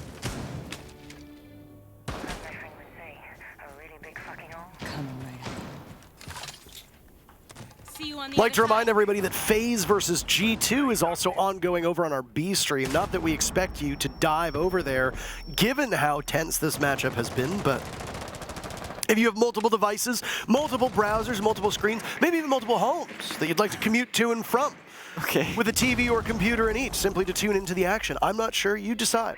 That's a bit extreme. But hey. I think the vast accumulation of wealth is a bit extreme, Nick, but that's not an indictment on them. Okay? Okay. Sorry, I got. No, you gotta. I got a little plug. Hold on. Sometimes it just happens. Wait a moment. What is going on here? Joom down below. First kill goes to Yeti. Only 4 more to be found. Back to this mining, dining bomb site. What was the lowest picked bomb site on this map has been the most picked by a country mile in this matchup. Yeah. We've only seen that kitchen once. That, in and of itself, is worth talking about, but there's going to be a lot to dissect as SSG seems poised to take their map, surviving a bit of a scare against Heroic. Heroic at one point up 5-2, but oh, how the turntables. And now all 15 rounds are needed. Continuing the trend that we saw yesterday, nothing has slowed down. Yesterday might have been the best day of matches start to finish that we have seen in years. SSG rebuffing Heroic every step of the way. Sloth and Joom are the last 2 left. Spacestation haven't even taken a single point of damage. Until then, hot and cold, through the wall, a little bit of caliber destruction from Sloth. Not keeping the numbers close, but if you want to come back, this is where it begins. Heroic assessing that most of the bomb site is actually completely open. Joom runs over Rampy, completely flattening him. And Joom doesn't slow down. Nade primed and ready, it goes up. Eaten by an ADS, 1 more. Oh, this is going to be a toss, but it goes off way too early and nowhere near far enough. Bosco and Yeti sitting in the bomb site and then in the middle of it. Diffuser going down, very quiet. Nitro cell goes, Sloth missing out on the Mira. Heroic get off of the plant, damage is done. Heroic could very easily win this, but Sloth will need to clutch. And Bosco with the sidearm says, not today, mister. Not today, boys, not today. What? It was actually Rampy who said that. My apologies, I was reading, I read the wrong name on the script. Oh my god. Not today, Heroic, but again, also not just the first map. It's a best of 3 series. There is more to go. As close as it can get. Kafe, 15 rounds. Chalet might go there as well. It absolutely can, and I mean, they got a smile. 1 single round away. That is phenomenal stuff. FaZe G2 on the other stream if you want to go tune in. We will be back in just a moment with Chalet.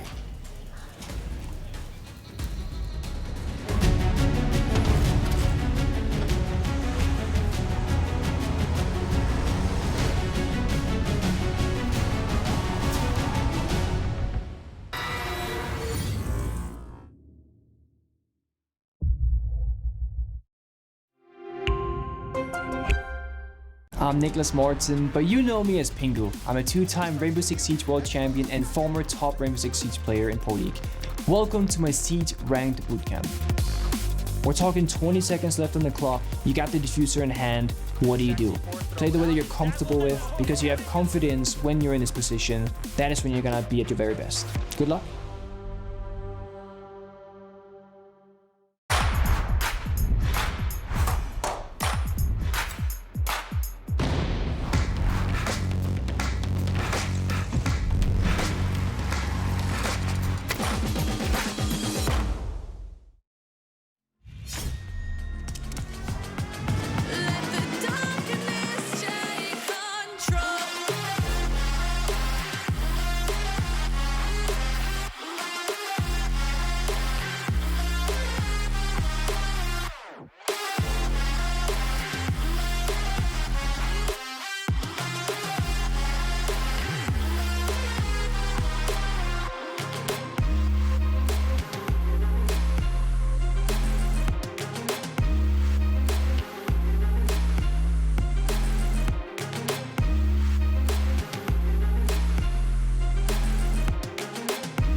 Roses are red. Attackers are blue. I'm Nicholas Maritzson. And you know me as Pengu. No. Listen. I'll do you one better, Parker, okay? Roses are red, attackers are blue. Today's a great Valentine's because I get to spend it with all of you. The viewers, that is, not you, but yeah. But see, you are literally spending it with me. Yeah, in a physical way. In a physical way. Yeah. But spiritually, Are emotionally... you want to spend Valentine's Day physically together? I mean, what are you doing after this game? Casting the other game. Next one. Yeah. Exactly. We're going back to back, baby. You and I will be on the first 2 matches of the day. And we've got a ways to go. It could be a long day. 8-7 is our very first map, picking up where we left off yesterday with every single map and every single matchup being as tight as humanly possible. SSG showing up in full force. 15 kills on the top, 11 on the bottom. Only 4 teams separating those top and bottom players. And SSG in a tactical timeout sounded very alive. Very simply going through it, liking being very vocal, saying, guys, these are problems, how we're gonna fix it, take it round by round, bring it back. And they had confidence in the defensive side of Kafe, and that paid off for them. Heroic didn't make it easy for Space Station by any means, and this was Space Station's map pick of Kafe. Sure was. The fact that Heroic got within striking distance of winning this map is in and of itself a huge accomplishment. So, from the 3rd most played map in this entire tournament down to the 5th most played map of Chalet, and this one is even more defender favored at the moment. I think with the addition of both Solus and Azami, we are seeing a very, very healthy defense at the moment. 3 operator bans when? Yeah, when? Question mark, actually. Here's what I would like to see. Okay. I would like to see teams ban 1 attacker and defender each, and then get 1 floating ban. Oh my god. I've been saying the same thing. So you could see 4 defenders banned and 2 attackers banned if they really, really want. And it allows you to maybe make some of these maps more attacker favored. Attacker repick indisputably made attacking more flexible. Yeah. And the original criticism by a lot of players in the scene was, oh, well, it makes the defense impossible because they'll see what we have. They will perfectly tailor their attack. And because every single map in this event is defender favored. Yeah. Which is a surprise, to be honest. But again, that's the impact of some of these new operators, like you said, Asami and the Solus. And we're still seeing operators like Valkyrie getting banned almost all the time. The black eye cameras is so valuable.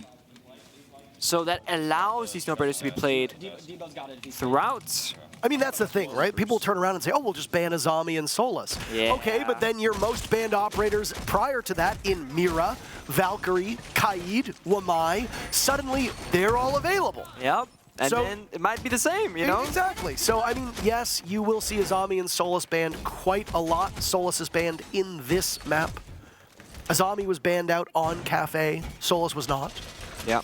But teams only get 1 ban for a defender. And they ultimately choose who do we not want to play with and who will hurt our opponent the most by getting rid of. In this case, Heroic don't want SSG to have access to the Solus. Given the fact that SSG is starting on defense, we'll see how they can recover if there's a bit of a problem that it brings to them. Maybe not.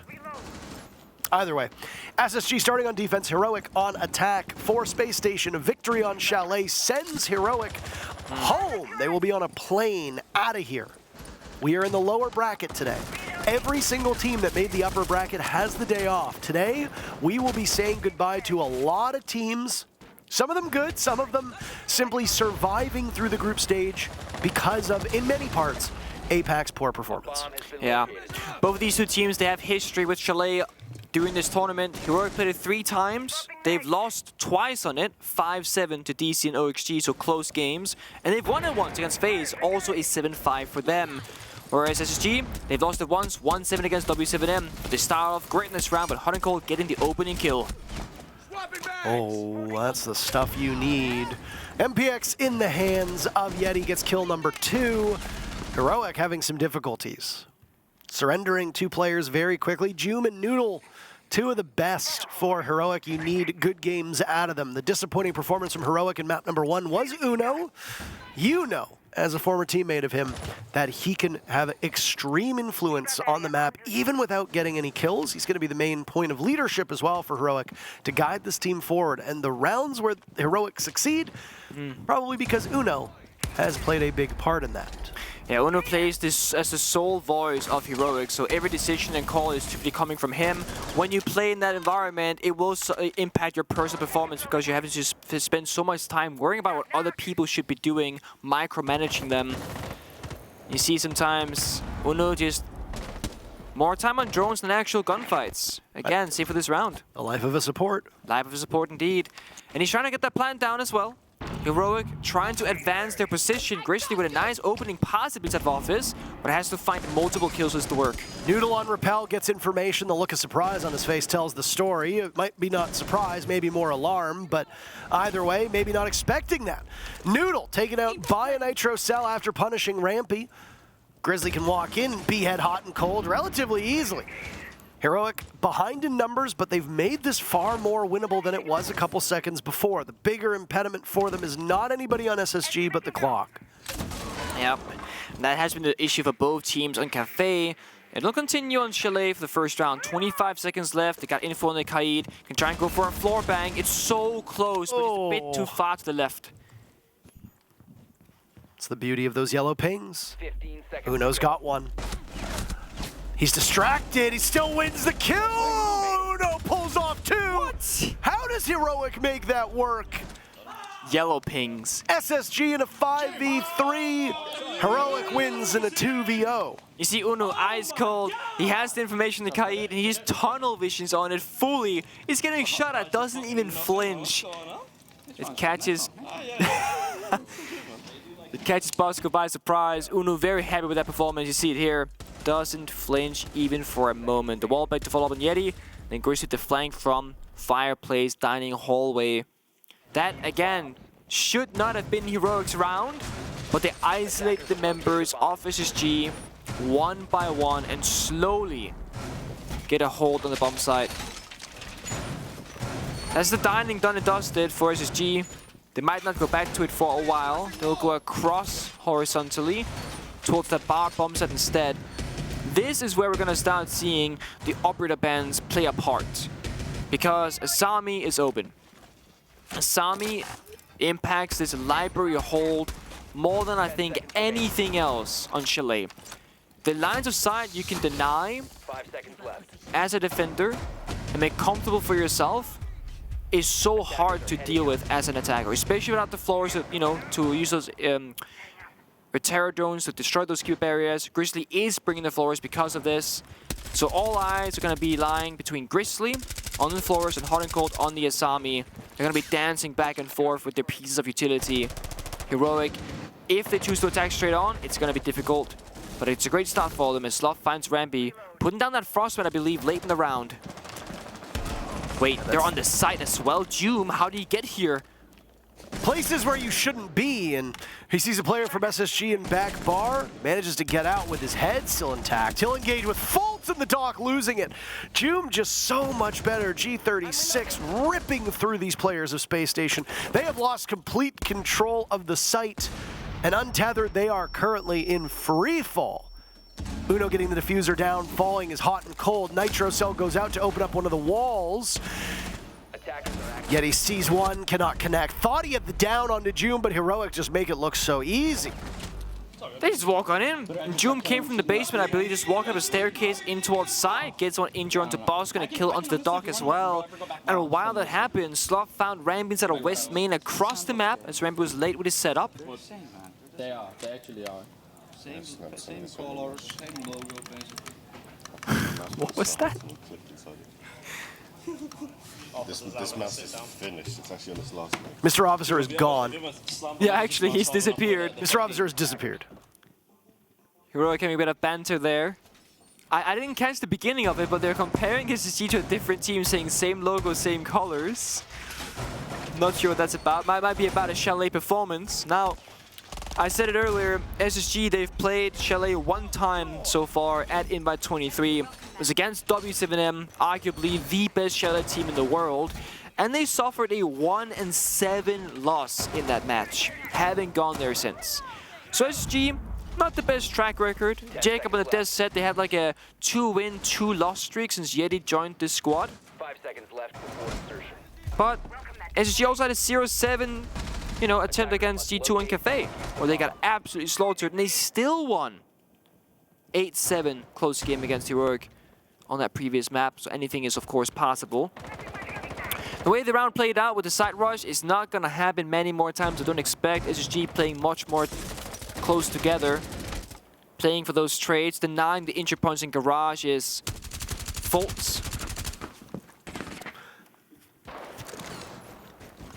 Fultz what? Well, he was denying the injury point, now he's gone. Hot and Cold is actually gone. Heroic an entry kill yet again. Down goes the Azami. You talked about how incredibly useful Azami can be, while only 40 seconds to get those keep barriers out. Not a lot of time.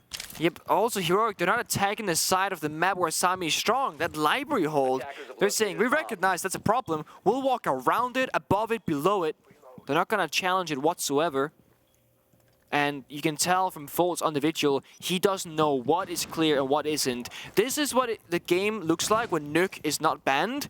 Because, you can never trust your camera information. But Nuke is banned from SSG. This is just pure phantom pressure by all of Heroic. Always strike in different areas and constantly at that.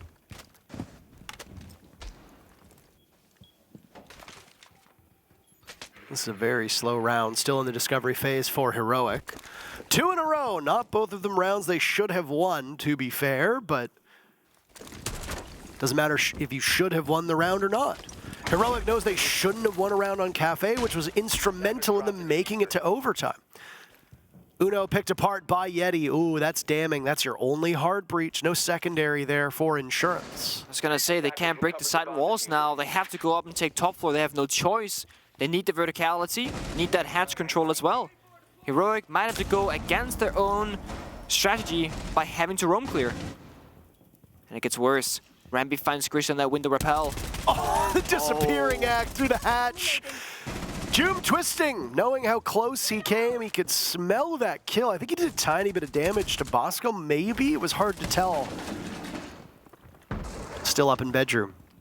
Yeah. A minute has gone by since we said that this was a slower round, and Heroic losing both Uno and Grizzly after getting the first pick on Hot and Cold is not where they want to find themselves. No, it's not. Rambi even making their work on that flank, so if Heroic, they start hitting that bombs and give up top floor control, Rambi can use these holes against them again. They have to read on the verticality, but they gotta find these members. Yeti drops below, bomb side relatively weak right now. And Bosco's with him. 3 players from Space Station down below right now. That leaves Rampy as the only player to be on that main floor. 10 seconds left. Gotta just plant. They do. Noodle got it in hand. Sloth will watch. How good is he going to be on this coverage? Looking to box them out from the only real angle he can, but he doesn't know that they're above. From the bottom floor to the top floor, Space Station's roam completely evades the sights of Heroic, and they manage to stop the diffuser as it goes down to win their very first round. I just had to kill one. Let's go Master. L2. And I'm at Zami? Or I'm Frost now, right? Listen. You want me to bring shield or BP? I'm just playing Zombie. Let's do shield. Give yourself a shield, alright. We're changing the walls, right? Like, we're reinforcing off those office walls, like the office to fire, or office to ego. Yeah, we're doing like the archer. So I just really enjoy listening in as a former player myself. Just like going through the motions and being like, what do I bring? What am I gonna do? Shield, bulletproof, etc. Brings back some fond memories. Yeah. Yeah. SSG actually relatively loose in their setup. I actually expect them to be very kind of like on the paper saying on this bomb side, on this version, you play this, but there is a lot of freedom being allowed here, both in terms of operator picks, who gets to play those operators, and of course that secondary piece of utility between the shield and the bulletproof camera. It comes down to what you believe you need the most in these rounds, and I mean, I think that deployable shields as well, the way the Heroic are playing, that's going to give you a lot more value than the bulletproof cameras because you need to fight back and hold your ground. When you see they do that, they win the rounds. When they just get picked apart, that's when things they start getting real messy. One big change we've seen to Chalet in terms of how you play it out is this deployable shield inside of the Ivy hallway on piano where Rampy is playing. Normally, you see that being put in piano where the second shield is going to be, but this more front-heavy setup with soft walls, that's one of the ways that a team like W7M, they helped shape up the meta of Chalet. This is a LATAM strat, if you will, that other regions have now adopted and tailored to their own liking. This was very uncommon just 8 months ago on Chalet. Twitch drone, sneaky beaky, getting some information. Destroying these default cameras inside the building early in the round is very beneficial on Chalet. It means you can later strike from a flank in basement, fireplace, etc. as default cameras are far in between. Teams coming to blows quite quickly. If these bullet tracers are any indication, inches apart. June watching the tracers go up and down, and look at this. His attention is elsewhere, but Fultz is a bit slow. Down he goes. The nade might get dropped as well. Some martyrdom could have been on the board. Now Fultz in a tough spot, but he fires through the wall, doing some caliber destruction. That's some nice bullet pen. Heroic losing out on all these duels. Still over half of the round to play. The Azami of a Yeti up above, looking through the floor. Noodle wanted that kill so desperately. That is such a chaotic round. SSG doing a good job of fighting both vertically and horizontally together. Two members always fighting one of Heroic. They come out on top. Onu stuck in this, so Solarium repel the entirety of the round, not being enabled or allowed to play whatsoever. Now the fishing begins for Heroic. They know that this round is basically lost. They have to find kills and hope that SSG will surrender some of them with relative ease. Flashbangs going across. Yeti not blinded by either of them. No swing in. They try to bait him into an engagement. Type 89 firing away, almost out of bullets in that magazine. Uno with the reload. Noodle getting into position, just trying to buy time, but there's not a lot of time left to be bought. Both on the balconies or on rappel. Noodle go for the pinch onto Yeti, that's the real question. They know there's a hop in to be found. Noodle will be in a frost mat if he does not look down. Does he have that intel, Nick? That's the real question. I don't believe it's been droned yet. That's tough. I mean, there's no time for these rotations. You guys gotta go. 15 on the clock. 15 seconds to go. There's Uno now beginning his assault on the office door, opening up the castle barricade, but the time is not slowing down. Noodle in an act of desperation, he'll go through the double doors, and it's a relatively simple watch for Space Station. 2-2. They're sloppy. Who needs a one line? Very good call, Bosco. I did not believe you for a second. No, I didn't either, bro. You're on it, bro. Dude, I knew it. Let's go bar. I do the Malusi. Yeah, play Malusi. Yes. You got Malusi, we're good. I'll just bring Barb. I thought you were talking about the guy that was shooting. I guess one thing worth to note is that the first game, which is the game that we're watching of the day, it starts at 10 a.m. Yet he said, I guess there's no need for warm-up. This, like the first half of Kafe, essentially is the warm-up for both teams. You gotta wake up, shower, breakfast, prep, etc. Wake up, then you play.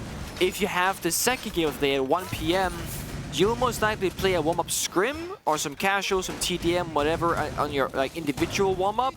But for these early games, especially given that teams have 2 games today, if you win the first one, you're kind of warming up on your first best of 3.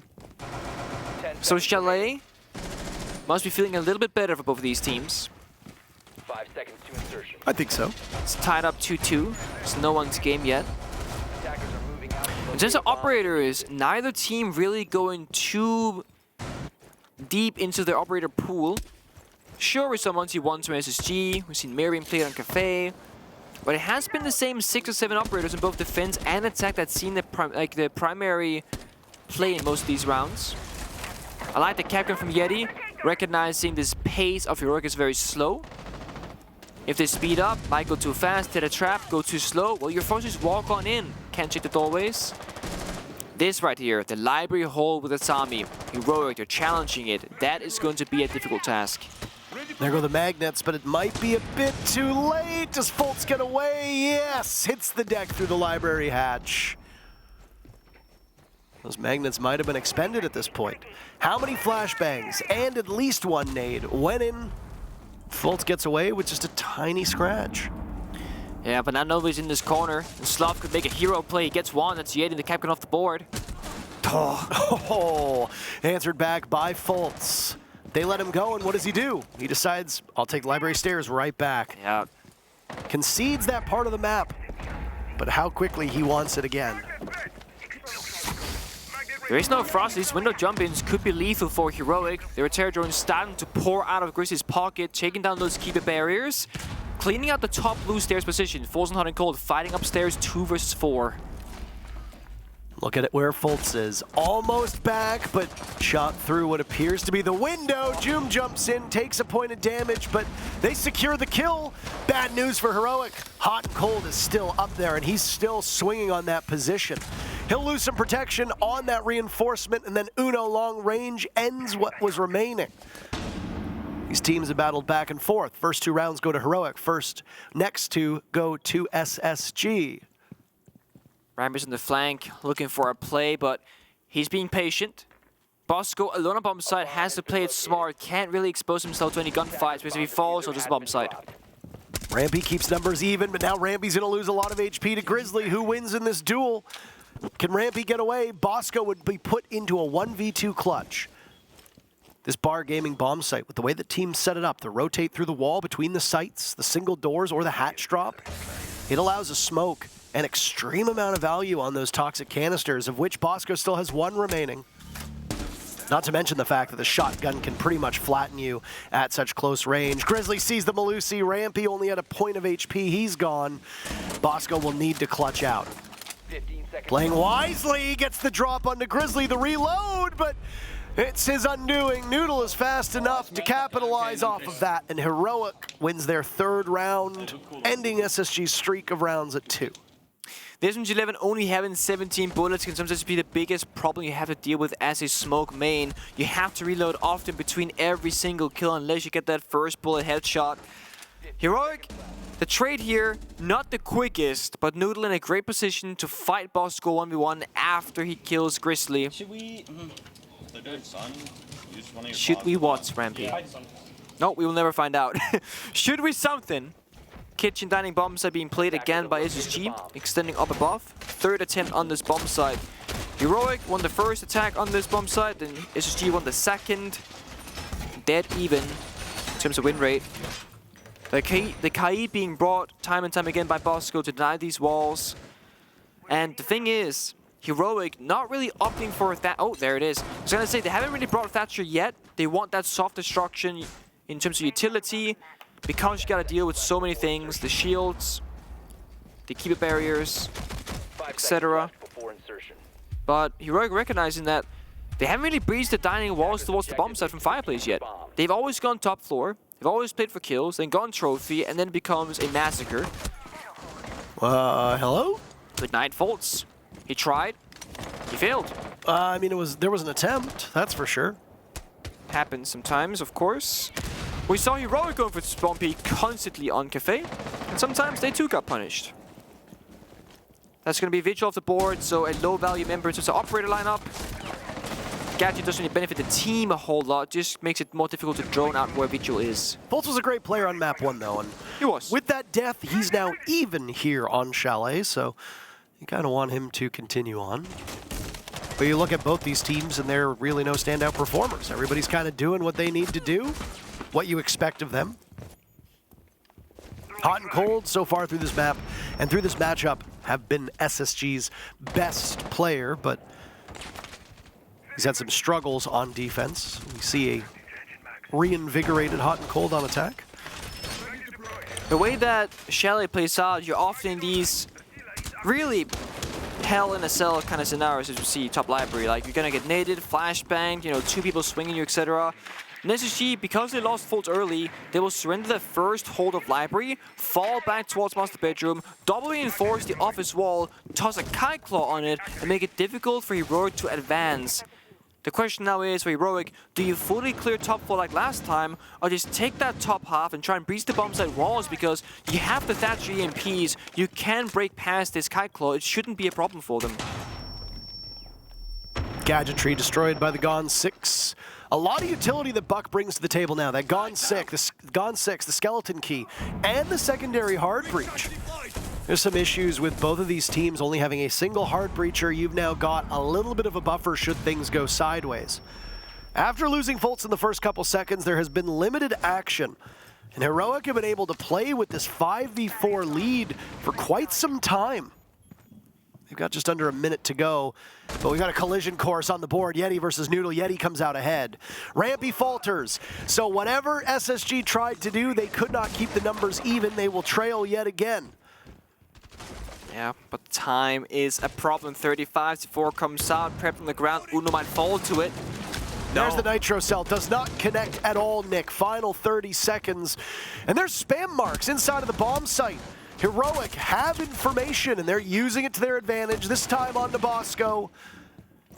Heroic doubling up on numbers. 15 seconds left. The only real hope SSG has is to stop Uno from getting that diffuser down. One player drops right into the eyes of Hutton. He's there to get them all. 3 players drop. Nobody sees him watching the hatch. And Yeti sends us to the second half, tied up 3-3. Hot and cold, he showed up at Kafe, and we said it a slow start on Chalet. But there he is. 3 in a row. Heroic sloppy on the hatch drop, one by one. So no trade whatsoever. Only one member doing any damage toward him as well. Yeah. That is one of those rounds where it's gotta suck. What we need, where we need someone holding something. Not much being shared or said. That's the first half. A tie. As close as it can possibly get. We did see a 2-4 scoreline favoring Heroic on the previous map of Kafe. We'll see both teams walking away even on the first half of Chalet. How do you spend all of that time at the advantage they had? Yep. Droning out the top floor, bucking the entire top floor, and never bother to drone probably the most obvious spot that somebody is going to sit in to watch a hatch drop outside of maybe a kill hole all the way back in Trophy. How do you just not do that? It's the small things, right? And the thing is, in Rainbow Six Siege, there are so many details to keep track of, and it's easy to be like, oh, that's the obvious one, that's the big mistake, but there are a lot of issues you can point towards, right? Noodle in basement, why does he swing yet into the 1v1 when he's stuck inside a garage? You can hold the crush, you got the advantage, and there's just constantly this checklist in your head. Where are they? The right drone, the right time, share information, make the right play, follow closely, go for trades. One thing of all of those goes wrong, you might lose the round. It just happens to be the one big mistake Heroic made. Well, SSG, they were there to capitalize on it. It's hot and cold, winning his gunfights, hitting his shots, and sure, Heroic, they allowed the gap, but it's SSG who took control. First half in the books, both teams going 3-3, only 3 bomb sites shown. That kitchen bomb site on the main floor, Bar Gaming, and then the office. They're barging in. They're just going for it. Never mind. Let me hold my words for a second here. Rampy sustaining a bunch of damage. Heroic are prepped and ready for this, and they've reduced Space Station to a single player. A minute off the clock. As they barge into the bomb site, it's Yeti to clutch out. He can't even get a single kill after all of his teammates are down. That just fucking one flick could tap some geezer in bathroom. Heroic make that first round look easy. Can almost argue that SSG made it look easy because it's, I mean, a side rush always wasn't going to be mean. You weren't going to be mean. I mean, Heroic made the last attack that they had look easy for SSG, so they're just doing each other favors. See Bosco with a strat book. So it looks like it. Bosco, of course, taking over a lot of the IGL role for Space Station in more recent times. A lot of teams have been going through the try and have 5 people call together, try and have just one guy call, and nowadays we're actually seeing quite a difference in leadership styles amongst these teams. We saw some teams like W7M relying on somebody like Julio with that experience who can lead the troops forward, especially emotionally in the server. Uno and Heroic, single voice for the team pretty much, doing 95% or so of all the calls and decisions in the team. And then we see some teams like G2, who very openly said that they have a very vocal team in general, where every single person will talk, but it's, I believe nowadays, Alamau who mainly takes over like the decision making for the strats. And depending on which kind of version of Rainbow Six Siege you're playing, because the meta, the way the game is played, it changes every 2 to 3 months on a small scale, and on a bigger scale every 6 to 8 months. It might be more beneficial to have more or less people talking, depending on where you find yourself in that meta game. Yeah, there's that old saying, right? Too many cooks in the kitchen. Yep. So it really depends on who you want to have as your main point to talk. I mean, when you hear the SSG timeouts, pretty much everybody from Hot and Cold jumps in to a certain extent. When it's heroic, it's just Uno. So sometimes it's a collaborative process, sometimes it's a dictatorship. Uno, the dictator. I was trying to talk about this first half, by the way, but the early bout of action in the previous round stopped me. You're gonna try again? I would like to try again. Okay. 3 bomb sites were played. Kitchen showed up 3 times. Bar Gaming showed up twice. That Office showed up a single time. It was played once by Heroic on their very first defense. In terms of first bloods, Space Station only have a single uncontested first blood. That was all the way back in round number 1. Outside of that, they've either traded or Heroic have had 3 uncontested first bloods of their own. Objective play hasn't really been that important. It's been there, but not as often as we've seen before. Yeah. Certainly not as much as we saw in Kafe. I was gonna say, Kafe, complete different ball game. Oh, Noodle! Shots. You gotta get very quiet in the library. The librarians say you gotta be shh. Noodle and Sloth now die. Whoa, wait a minute here. Space Station kill 3 players in a quick burst of action themselves. You lost the smokes of Bosco, you lost the fire of Bosco. No way to replicate that with the lineup that SSG has. Gonna rotate, looking for that objective play of diffuser. 2v4, we've seen Heroic throw these. SSG don't want to play tight together. They got so much time to work with. 1 minute on the clock. Capital sure is gone. No smokes, but flashbangs, plenty to go. 6 of them in pocket of Hot and Cold and Getty. There's a logic bomb that goes off, and what we just saw is exactly why sometimes first blood doesn't actually matter all that much. You get first blood, but then immediately Space Station gets 3 kills. That's a trade, but SSG absolutely has the upper hand in the rest of the round. Now all eyes from Heroic will be on Grizzly. Making a ton of noise above. SSG have so many players all over the map that they can watch every inch getting into the bomb site and out. They deny Heroic a retake, and the diffuser doesn't go down. The final kill happens a little bit too quick for that stat to go in. Again, tied up. No matter what, these teams so evenly matched. I'm gonna start even lurking in below and taking like M1, causing just weird pressure like that. If L1 isn't barbed, like they had it barbed that round, but I'll fucking walk up that bitch if we want to clear L2. Oh my god! I did not expect that at all! It was sounding so innocent until it didn't. Phantom pressure for SSG. They recognize the strength of it. Just kind of applying, as Remy said, weird pressure across the map, top and down, keeping her guessing as to where they are. And Heroic, a relatively more passive lineup. The Maestro Evil Eye cameras, the Aruni gates, the Keeper Bearer, and the Frost. The only real roaming gun right now is going to be Doom on deletion.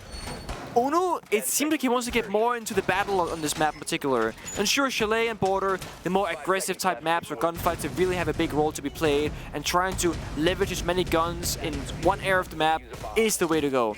Uno is playing Bok and attack in the last 2 rounds. Now he's playing the Frost instead of Pulse, for example. And more likely will try and look for engagements of his own. He is sitting at 4 or 5 in terms of scoreline. He's not too far behind his teammates. Top gunners are 6 apiece for Grizzly, Sloth, and Doom. And for both teams, it's really a full team effort. On SSG, top gunner is 7 kills hot and cold. Bottom gunner is Rampy and Bosco on 5. Only 2 kills separating them. The same exact story for Heroic. Both timeouts still remaining, by the way. Something to keep your eye on as we now look guaranteed to get 11 rounds of the 12. Again, this will be a very deep map. I'd like to remind everybody, obviously not to change the channel, but if you are a fan of FaZe Clan or G2 Esports, they're currently doing battle on the B stream, twitch.tv/Rainbow6. That's the number, Bravo. Just take this URL and type Bravo after it. Fluke and Happer over there voicing the action, and again, the loser of that match will be eliminated. Could it be the organization that have been multi-time world champions? Could it be FaZe Clan, who happen to be major champions? Yeah. That's a big match going on. A lot of stakes in every single game today because the loser of every match that is played today goes home. We are in the midst of the lower bracket. Oh, he actually catches it. I think he might have been hoping for it to get a little bit deeper, Noodle. Totally destroying Fultz in that first engagement, but Rampy, well, he's got some pep in his step. Again, losing that first pick, but answering back so swiftly. These teams are not getting uncontested kills. Ooh, Noodle knocked down. Rampy cannot secure. He's a bit late, but there's a drop. The Frost of Uno, but where's the nade? Will it hit its mark? Rampy looked like he had it ready. No, Hot and Cold is there, and Rampy takes matters into his own hands. Heroic falling by the wayside. Uno completely blinded out. Grizzly from above. These are the last two players from Heroic. One down below, one up above. And there's red marks that Grizzly can play off of. You know the flank is coming. Uno's sitting patiently on the side. Grizzly, if he gets the kill above, gets that vertical control, that could be the difference maker in this round. It's the question. Will it happen? No. There goes Grizzly. SSG are perfect as they now move ahead of Heroic. This has got to be a timeout. Love that shit. Yeah, take a timeout, pussies. Fultz said, take the fucking hammer away and pick up your goddamn flank. Love that shit. The reason why we're dying upstairs right now, the way I see it, we get the opening kills really good. But then after that, we're holding same angles. Like we had two people holding bathroom towards piano at the same time. We're not communicating about like who is holding what. We're not having a 360. Boys, look at me. Fuck the score. We need to fucking believe in this if we're gonna come back, right? Yeah. When I started coaching in this game, nobody fucking believed in me, but I fucking believe in you. You need to start fucking believing in yourself as well. 110%. We have absolutely nothing to lose right now. Chest up, fucking go. 100%. Play with confidence. 360 degrees. Let's fucking go. Let's fucking go, boys. Let's fucking go. Come on, boys. Let's fucking go. Where we going? Let's fucking go. Back to man. They rushed last time, so this time they're probably gonna do something else. I know that's not how they meant it. Yeah. But when he goes, let's go, and then you hear somebody go, where are we going? I know they were talking about the bomb site, Yeah. just the way they say it. It's like, imagine, let's go, boys. Where? Where are we going? Yeah. Fighting words from Mr. Officer, and this is most of Heroic's technical timeout. It's about staying in it mentally, still believing in the possibility of a comeback. And there's only one round separating SSG and Heroic. It's not all that doom and gloom, but the way the rounds are going, SSG, they're looking dominant on the attack so far, controlling the pace, the momentum, and the full map control. Heroic, they started off being very aggressive on Kafe, the previous map, challenging all the entry points for Space Station's attack. But now here in Chalet, since the side swap, we're mostly seeing Heroic actually sacrificing a lot of map control and playing very much close to the bomb side. And that's a problem. When the Asami is open, Library is easier to hold. That's not being taken advantage of by Heroic.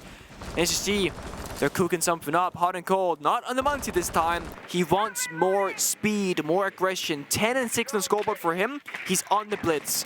They got 2 sets of smokes, got the Dokebi phone calls, and the Lion. If anyone from Heroic is isolated on the roam, they will get hunted down immediately by hot and cold. You know, I want to credit the main subreddit just for a second here. There was a talk about, like, what are unpopular opinions or opinions that you've held against the game, and somebody basically said, people who play against a blitz isolated and then complain about the operator being overpowered when you don't communicate with your teammates and you play far removed from the rest of the map cannot complain about an operator whose sole job is to hunt you down. If you don't want a blitz breathing down your neck and punishing you, then maybe play supported with another roamer or close to the bomb site. That's really what it comes down to. Hot and Cold so far led the way on map 1, is doing the same here on map number 2. The blitz has not really been able to show much use at the moment. Rampy walks in, gets the very first pick of round number 10. Space Station are 4 kills away from moving to series point. Yeah, there's 2 off the board. That's usually the lead gunner for Heroic. They're going to be less lethal in this round. And Hot and Cold, recognizing that they got the map control quickly, doesn't want to expose himself as the blitz. You can get shot in the shoulder and your toes. He needs that health bar to stay as high as possible for the bombs that execute later on. Grizzly is downstairs in basement. Could opt for a flank, but he's just gonna wait right now, see when he can strike. Using Rampy to assist this drone in. Houghton will need the assistance of his teammates. Sloth do battle here. Oh, he finds it. That's the problem with Blitz, is that you are vulnerable if your opponents can hit their shots. There are small parts of you that are visible when that shield is present. You need to be able to capitalize off of catching them off guard. Down goes Yeti, and the castle barricade breaks. Uno is not prepared for that. He backs away instead. Rampy finds kill number 2. The Blitz so close to being able to get closer to the bomb site. Hot and Cold on very low HP, though. No impacts, no C4, nothing that can do chip damage to him other than just bullets. Fultz eliminating Sloth puts Heroic in a very bad position with Bosco holding onto that diffuser at the halfway mark. Now it's Uno under fire, the Jaeger flushed out of his spot. It's Uno in a 1v4 to make it a 1v3 with the clock running against him. Space Station can taste series point. Uno has to do something about it. But Space Station aren't moving at all. They're not giving in. In fact, they're still sitting on the diffuser. They haven't vacated the site at all. Uno will creep around looking for intel, but this is so tough. Where do you go? Because Space Station will likely be snapped into action if you punish one of them. Uno doesn't find a single player. Rampy to seal the deal, and it's Space Station on series point. SG playing. Walking around in fucking Arch, and he's like, yo, this guy's in office, and this guy's just got his back turned to me. Freebie! They're playing all the angles, all the floors. It was bad timing. SSG looking like the better team. Much more depth to their attacks. I don't know. I'm gonna run a small snowmobile. Heroic playing on a singular plane. No verticality, no C4s below, no flank from the roam. Trying to fight head on is a single member of Doom with no follow-up from the rest of the members of Heroic. And we heard it during that small pause between the 2 rounds. They're looking for a spawn peak, looking to go aggressive. And when you're down 4-6 and it's match point, now more than ever, you gotta pull something out that is not to be expected. If you give SSG a cookie cutter basic attempt of an execute where you don't disrupt them in any way whatsoever, you cannot expect to win these rounds. That's what they've done so far. SSG, they wanna go library, they get it in 20 seconds. Easy peasy. They wanna take basement, they just walk on in with 1 drone, they take basement control. Heroic as a team needs to fight back and deny them the objectives that SSG they want and care about. Heroic are 5 deaths away from plane tickets home. A long flight, but at least they get to escape the Canadian winter. Hasn't been too bad, I'll say. I was expecting to be worse. Doom hears this, sees the drone, knows that the follow-up is about to be there afterwards. Selma charge goes out. Exchangement of bullets back and forth to the wall does no damage to either side. But again, this is Heroic challenging the injury points, making it difficult for SSG to make any progress. This is good for them. They said they were going to go for a run out from Snowmobile, but it doesn't happen.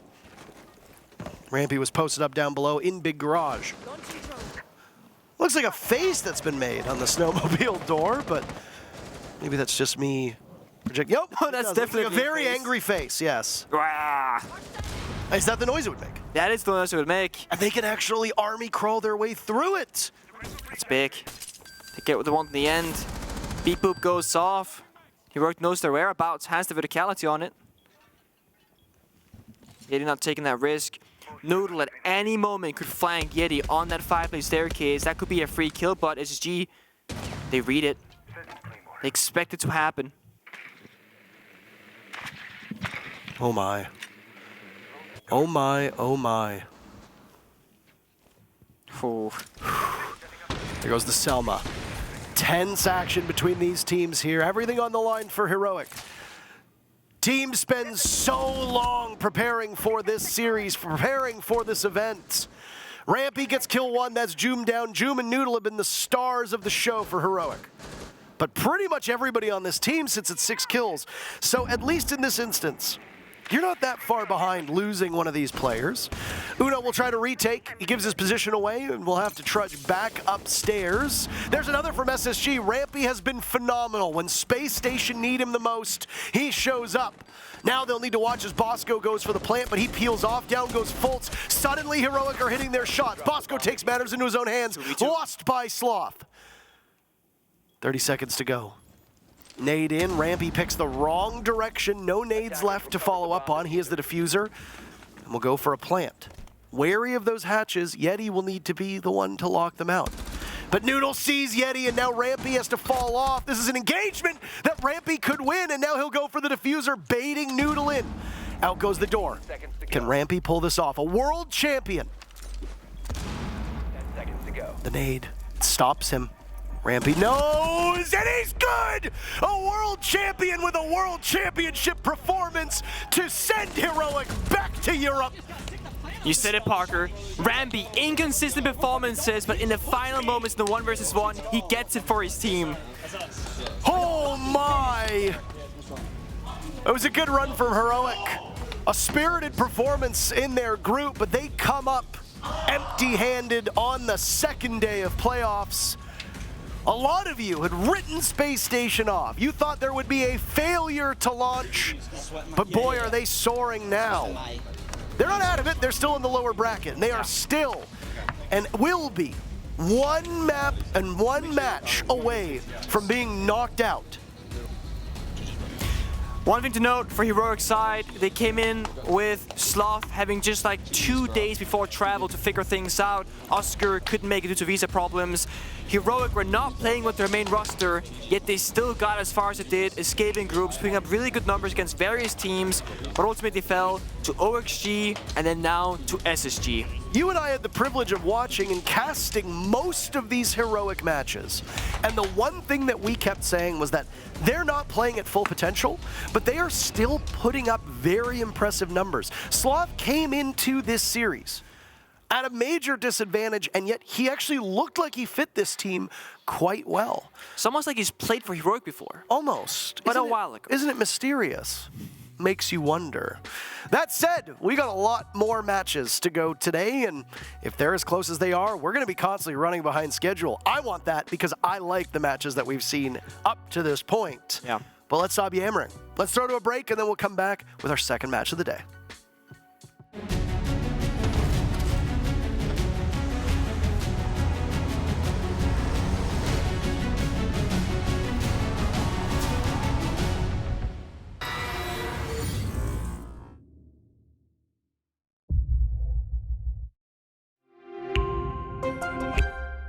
I'm Nicholas Morton, but you know me as Pingu. I'm a 2-time Rainbow Six Siege World Champion and former top Rainbow Six Siege player in Pro League.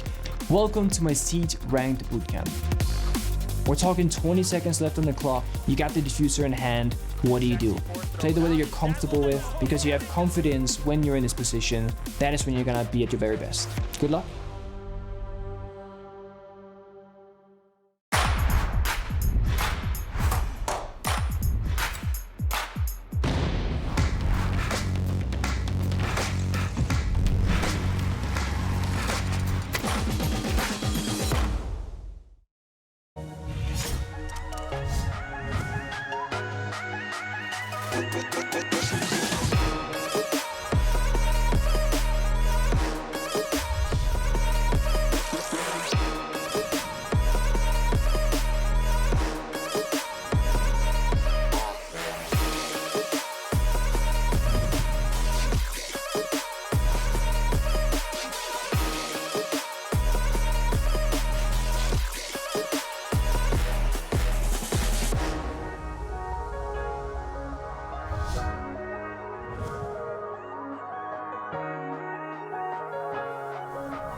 Welcome back, everybody, to the Command Center live at Six Invitational 2023. It's a wonderful day, especially for NA. Spacestation Gaming taking down Heroic. Heroic will be our first team eliminated at the playoffs of the Invitational. Hello, I'm Milos Semitic, your host. With me on the desk, joining us as a special guest with their victory from Spacestation Gaming, their coach, Lycan, of course, Jesse and Jacob. Lycan, thank you very much for joining us. How are you feeling now, the big victory? It's good to be here. I mean, there's only one way you get here, so it's important to be here. Exactly. It's an exclusive club that you're joining now here on the desk. Gentlemen, you got any questions for a wonderful guest? Yeah, I think so. I mean, Lycan, it's nice to have a coach's perspective up here on the desk. We've gotten for the first time to be able to listen in on some of the tack timeouts that the coaches have been telling to their players. And obviously, you know, you've had some talk about the tack timeouts that you've been taking.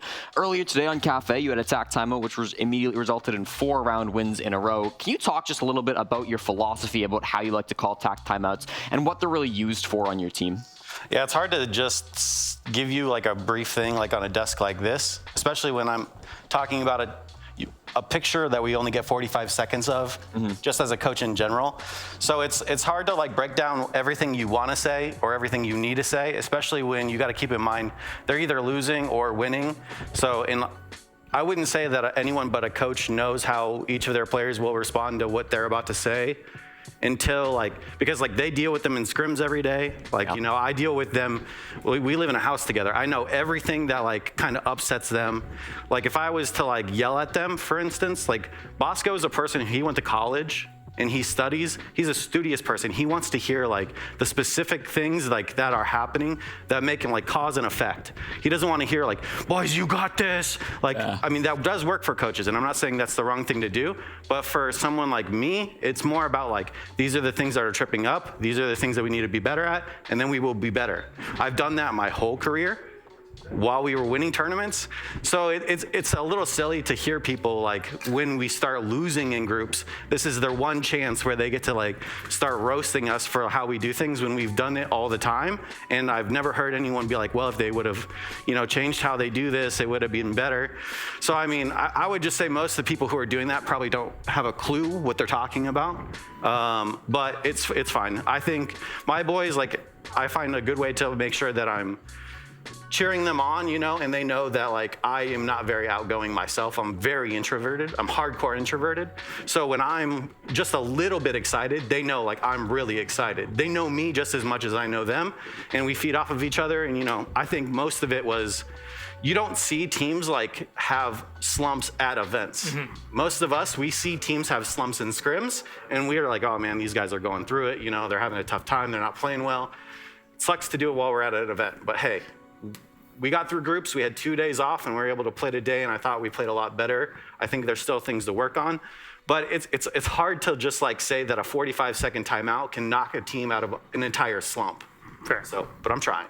We're making. You're here. That speaks for itself. We're making moves. I've heard it said after you win a championship, you go all the way to the top. You lift whatever trophy is at the very top of the mountain. Every single day after that, you're always trying to fight to get back to a point where you can prove to everybody and to yourself that you are worthy of going back and doing it again.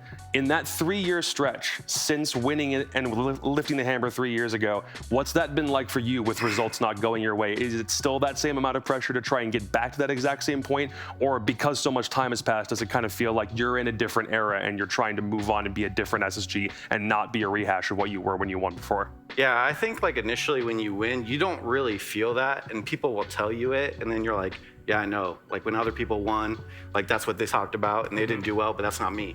You don't feel it at first, and I would say it's the opposite.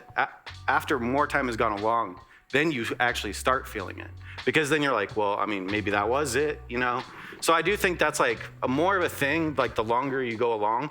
But also too, you got to keep in mind we've had multiple roster changes since then, so it doesn't put that pressure totally on you, because it's well, we're different. That's not us. Especially the meta.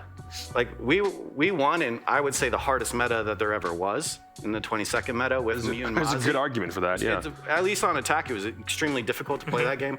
I'd say attack now is difficult, but in a completely different way because defense has to be aggressive instead of passive. But yeah, there's so much that's different now that we're just trying to be another team that's going to win again. You know, it is nice, and I would just say, like, in general, I want to win again for SSG. But it's not always just like, yeah, you don't feel it the same way because we have different people, different meta. But, you know, of course we want to win again.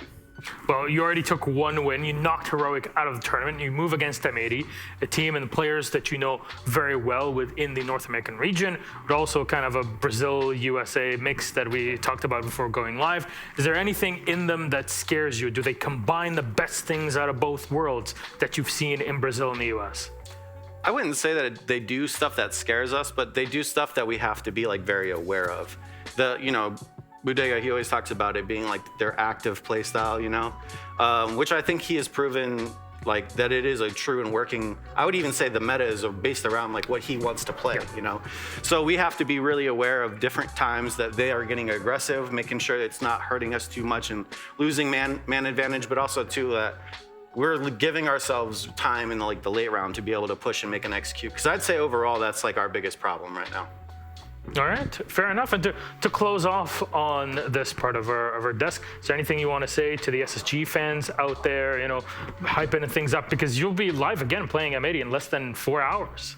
Yeah, I mean, I appreciate all the fans who are like sticking through us. I got a lot of DMs, you know, people are responding, keeping heads up and stuff like that. So that's like kind of when you can tell like who your true fans are, like the people who really, really care about like whether you win or not. I appreciate all those people. All the people that are sticking with us, and anyone who defended me during that ridiculous timeout tweet, like, thank you very much. Some people don't know what they're talking about, but, you know, we have to deal with those people. Oh, they haven't won an invitational. Yeah. That says something. Yeah. Anyways, Lycan, it's been a pleasure having you on the analyst desk with us. Thank you very much, Jesse and Jacob, for your questions. Now we go on to the analysis part of things, starting off with map 1. Thank you again, Lycan. Thanks. Good luck in your match later against M80. You'll be seeing Space Station versus them later on in our day in just under 4 hours. Map 1, Mr. Chick, please. What went down on Kafe Dostoyevsky? Kafe was very back and forth, Milos. A defender-sided map, and that's what we saw throughout the both halves of this contest. Of course, Rogue started us off with a 4-2 split. Noodle, I thought, really did perform those first couple of rounds. Round number 1, denying that plant from down below, then having a good sight round in round number 2. Space Station felt like struggling a little bit with that intel, a little bit with that coordination on clearing out some of those roamers, but when they got to their defensive side, Lycan called that timeout, and he talked about it enough on the desk here. But it seemed to turn things around for Space Station. Yeah, we had concerns about intel going in. Felt like there were plenty of moments, especially when they were attacking. It's just pure aggression from Heroic. They can go for a run out. They can try a 1v3 very, very sneaky plan attempt, and they're always going to swing at moments you don't expect. That is what it felt like Heroic's game plan was coming in. Allow them to play a little bit faster and looser with the law, as opposed to sticking to one very particular game plan. That might have been what Mr. Officer was talking about, saying we're going to play a different game, we're going to have a different mentality, and it's one that allows them to kind of play a little bit more into their own instincts. That seemed more like Heroic's game plan, but then we move into from a 5-2 immediately into match point, and it requires an overtime to get it done, but it still very much feels like crazy stuff coming out from SSG. Jesse, I see you so happy and smug kind of on the other side of our desk. What do you want to talk to us about on Telestration? Well, I want to talk to you about the attacks. I really do think Space Station's attacks were the definition and the story of this match. And particularly, I want to focus on Sloth, who had a great time in this particular round. This is round number 5, SSG trying to attack onto Reading. Let's clear this out and then go through the replay. Now, he's playing down below back in pillars, okay? And there's a drone on him, okay? This is the Bosco drone, right? Bosco's drone gets cleared out. They call that he's there. So they know he's down in around pillar at this moment, okay? Keep that in mind. And you can see they're kind of around the area. They're looking out. They're setting up their flank drones. Faults at this point backs up to the wall, and I don't want to blame him too much for this one, right? It's a C4. It's unfortunate that ends up going down in that direction. But okay, you've lost one. Now your goal should be the trade. And just want to pause it in a moment here too as well. Take a look at how many people are up here above in the top red staircase. What you'll notice is that absolutely none of them pay attention to Sloth, right? They should have been called in at this point. 3 players you just saw top right part of your screen. They're dealing with Joom, which is a very noble goal, but they get that done very quickly. Noodle is gone. Somebody at this point needs to go back to focusing on this guy. Here's another act of shenanigans where their intel isn't ideal. This is actually not that relevant to the clip, but good for Grizzly to get the kit down, I guess. Then we wait a little bit more and we see Sloth's journey once again. He's starting to work his way into mining. Nobody is watching this at all. And who's there in train? It's Yeti. Not even looking the correct direction to find that pick on to Sloth. Now that's 2 players who have gone down to this guy. They've got to go for the plants. And at this point, Rampy's trying to cover from up above. It's tough because they're going to pinch from both angles. Actually, I think this is a really good coverage from Sloth and Uno. But again, you're going to see Sloth, who is just not being covered from the same position every single time. It's unfortunate that this was such a struggle for SSG, and I think this round is a great example of why they were struggling so much on attack. It's that lack of intel and it's that lack of trade game, especially with SSG not being able to nail down those hardcore roamers, especially on this map. That was their kryptonite. It is worth mentioning, though, that this isn't the be-all, end-all for SSG, I feel like, because even though M80 are going to be looking and saying, oh, they have some attacking struggles, there are some intel things that we need to focus on, when we got to map 2, it got considerably better. We went to Chalet, which, again, does not have an attacker-favored lean right now. It was like within the 57 percentile coming into this game, and they still won the majority of them. After a 4-2 half, Heroic won both halves in this matchup. It's worth mentioning, SSG came back both times when they were down by at least 2 rounds on both those halves, and they made it work out. So if you think examples like that are the norm after map 2 in this series, it most assuredly is not. And that was map 1. How about we move forward to map 2 in the series? What happened in Chalet? Well, Chalet, as Jacob kind of mentioned, that was a change of pace, right? SSG got onto attack and really started to run over this game. Rampy, I thought, had a phenomenal second half in this map, really nailing down those roamers. It felt like there was that trio on the side of Heroic. It was every time Noodle, Joom, and Sloth were trying to roam, trying to be aggressive on that defensive half, and then all 3 would just die time after time after time. And maybe they would get 1 kill here or there, but it never seemed to be enough for the lives that they were losing. And, you know, Mr. Officer, he tried to call attack timeout in the midst of that half as well. I think it did make the team play a little bit more passive. It kind of slowed the round down a little bit right after round number 9 when he called the attack. However, at that point, SSG just started planting, right? It didn't stop their executes. They started being more site-focused and objective-focused as well. So it did feel like SSG's attacks on that map in particular really did step up. And maybe that's just the map, right? Chalet, Jacob is definitely a more attack-sided map than Kafe. But in either case, great performance by Spacestation to close this one out. I mean, the curious part is looking at Heroic attempting to still play that type of style, but it looked like they were overextending to a certain degree because they're playing as if SSG are about to get up in their faces consistently and trying to get those entry picks very, very early on, and it doesn't happen that way. Most often, Space Station are waiting, playing that passive game when they switched halves, and Heroic are the ones paying the price for playing those forward positions, maybe being off site, not being able to rotate back to site nearly as quickly as they'd like. That felt like it was a consistent thing, and by the time Mr. Officer took that tack in round 9, there wasn't really much else for them to still really go on as this game was progressing, and it felt like it was already too far gone by that point. I was promised a different play style from Heroic. If the only answer they had was allowing their players to be a little bit more, I guess, instinctual about their play, then that's not bad either.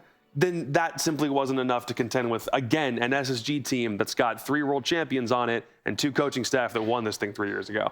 I'll have to say, though, the biggest winner of this is the guy who sold you the hopium outside. Yeah, the crazy guy outside. Did he give it to you for free or did you pay him for it? No, I just took it. He was handing them out. Said that he couldn't swallow whole food, so that's just all that he's been consuming. I might need to call the hotel receptionist and get me some of that. Here's our MVP. Hot and cold for SSG. Pretty darn good, but it seemed like it's not one person standing out massively. It was more of a concerted team effort from SSG because the stats are pretty good, but they're not, Shaiko levels. But here in a game like this, we always expect SSG to play like a team. It's not pop-offs. Yeah, that final defensive round on Trophy maybe was his biggest pop-off when they were defending on Chalet, round number 6. Ridiculous 3 players dropping the hatch right into Hot and Cold's loving and waiting arms. Certainly, though, Hot and Cold, a fantastic showing today. I mean, not to be anti-NA hopium at this point. maybe the effects are wearing off slightly, but the only thing I'll say is that both of the opponents that Space Station has actually beaten in this tournament are 2 teams that didn't perform the way that we were hoping that they would. We were looking at a Heroic that was coming in, plenty of questions about where their roster was sitting, an emergency sub that came in with 36 hours notice, so maybe them beating Heroic isn't the world's biggest question. The only other team they beat was Elevate, who were nowhere to be found this tournament. So this is going to be, yet again, the toughest challenge that they're going to have because they played plenty of group of death games that didn't go their way, but now they have an M80 team that they've played plenty upon plenty of times over the past several years. Consider what that's going to be. This will be their toughest task, and they only have about 3 hours to prep for it. A lot of questions on people's minds, and I'm sure SSG are getting in that right mindset against M80 because it seems like it might be the perfect combination of the 2 play styles, especially in this current meta. You heard it from Lycan himself on here, a decorated coach in Rainbow Six in North America, probably the most decorated coach in North America in its history. Gentlemen, thank you so very much. Now, just to avoid spoilers, I'm just going to put a section, mute your stream if you don't want any spoilers. What happened? They're muted. And now, FaZe Clan versus G2 has gone to map 3. We are on Theme Park. G2 fought back on map 2, and we are going to toss just to that so you can continue watching the action. When we'll be back here, it'll be to break down and see who won between FaZe and G2, so enjoy the show.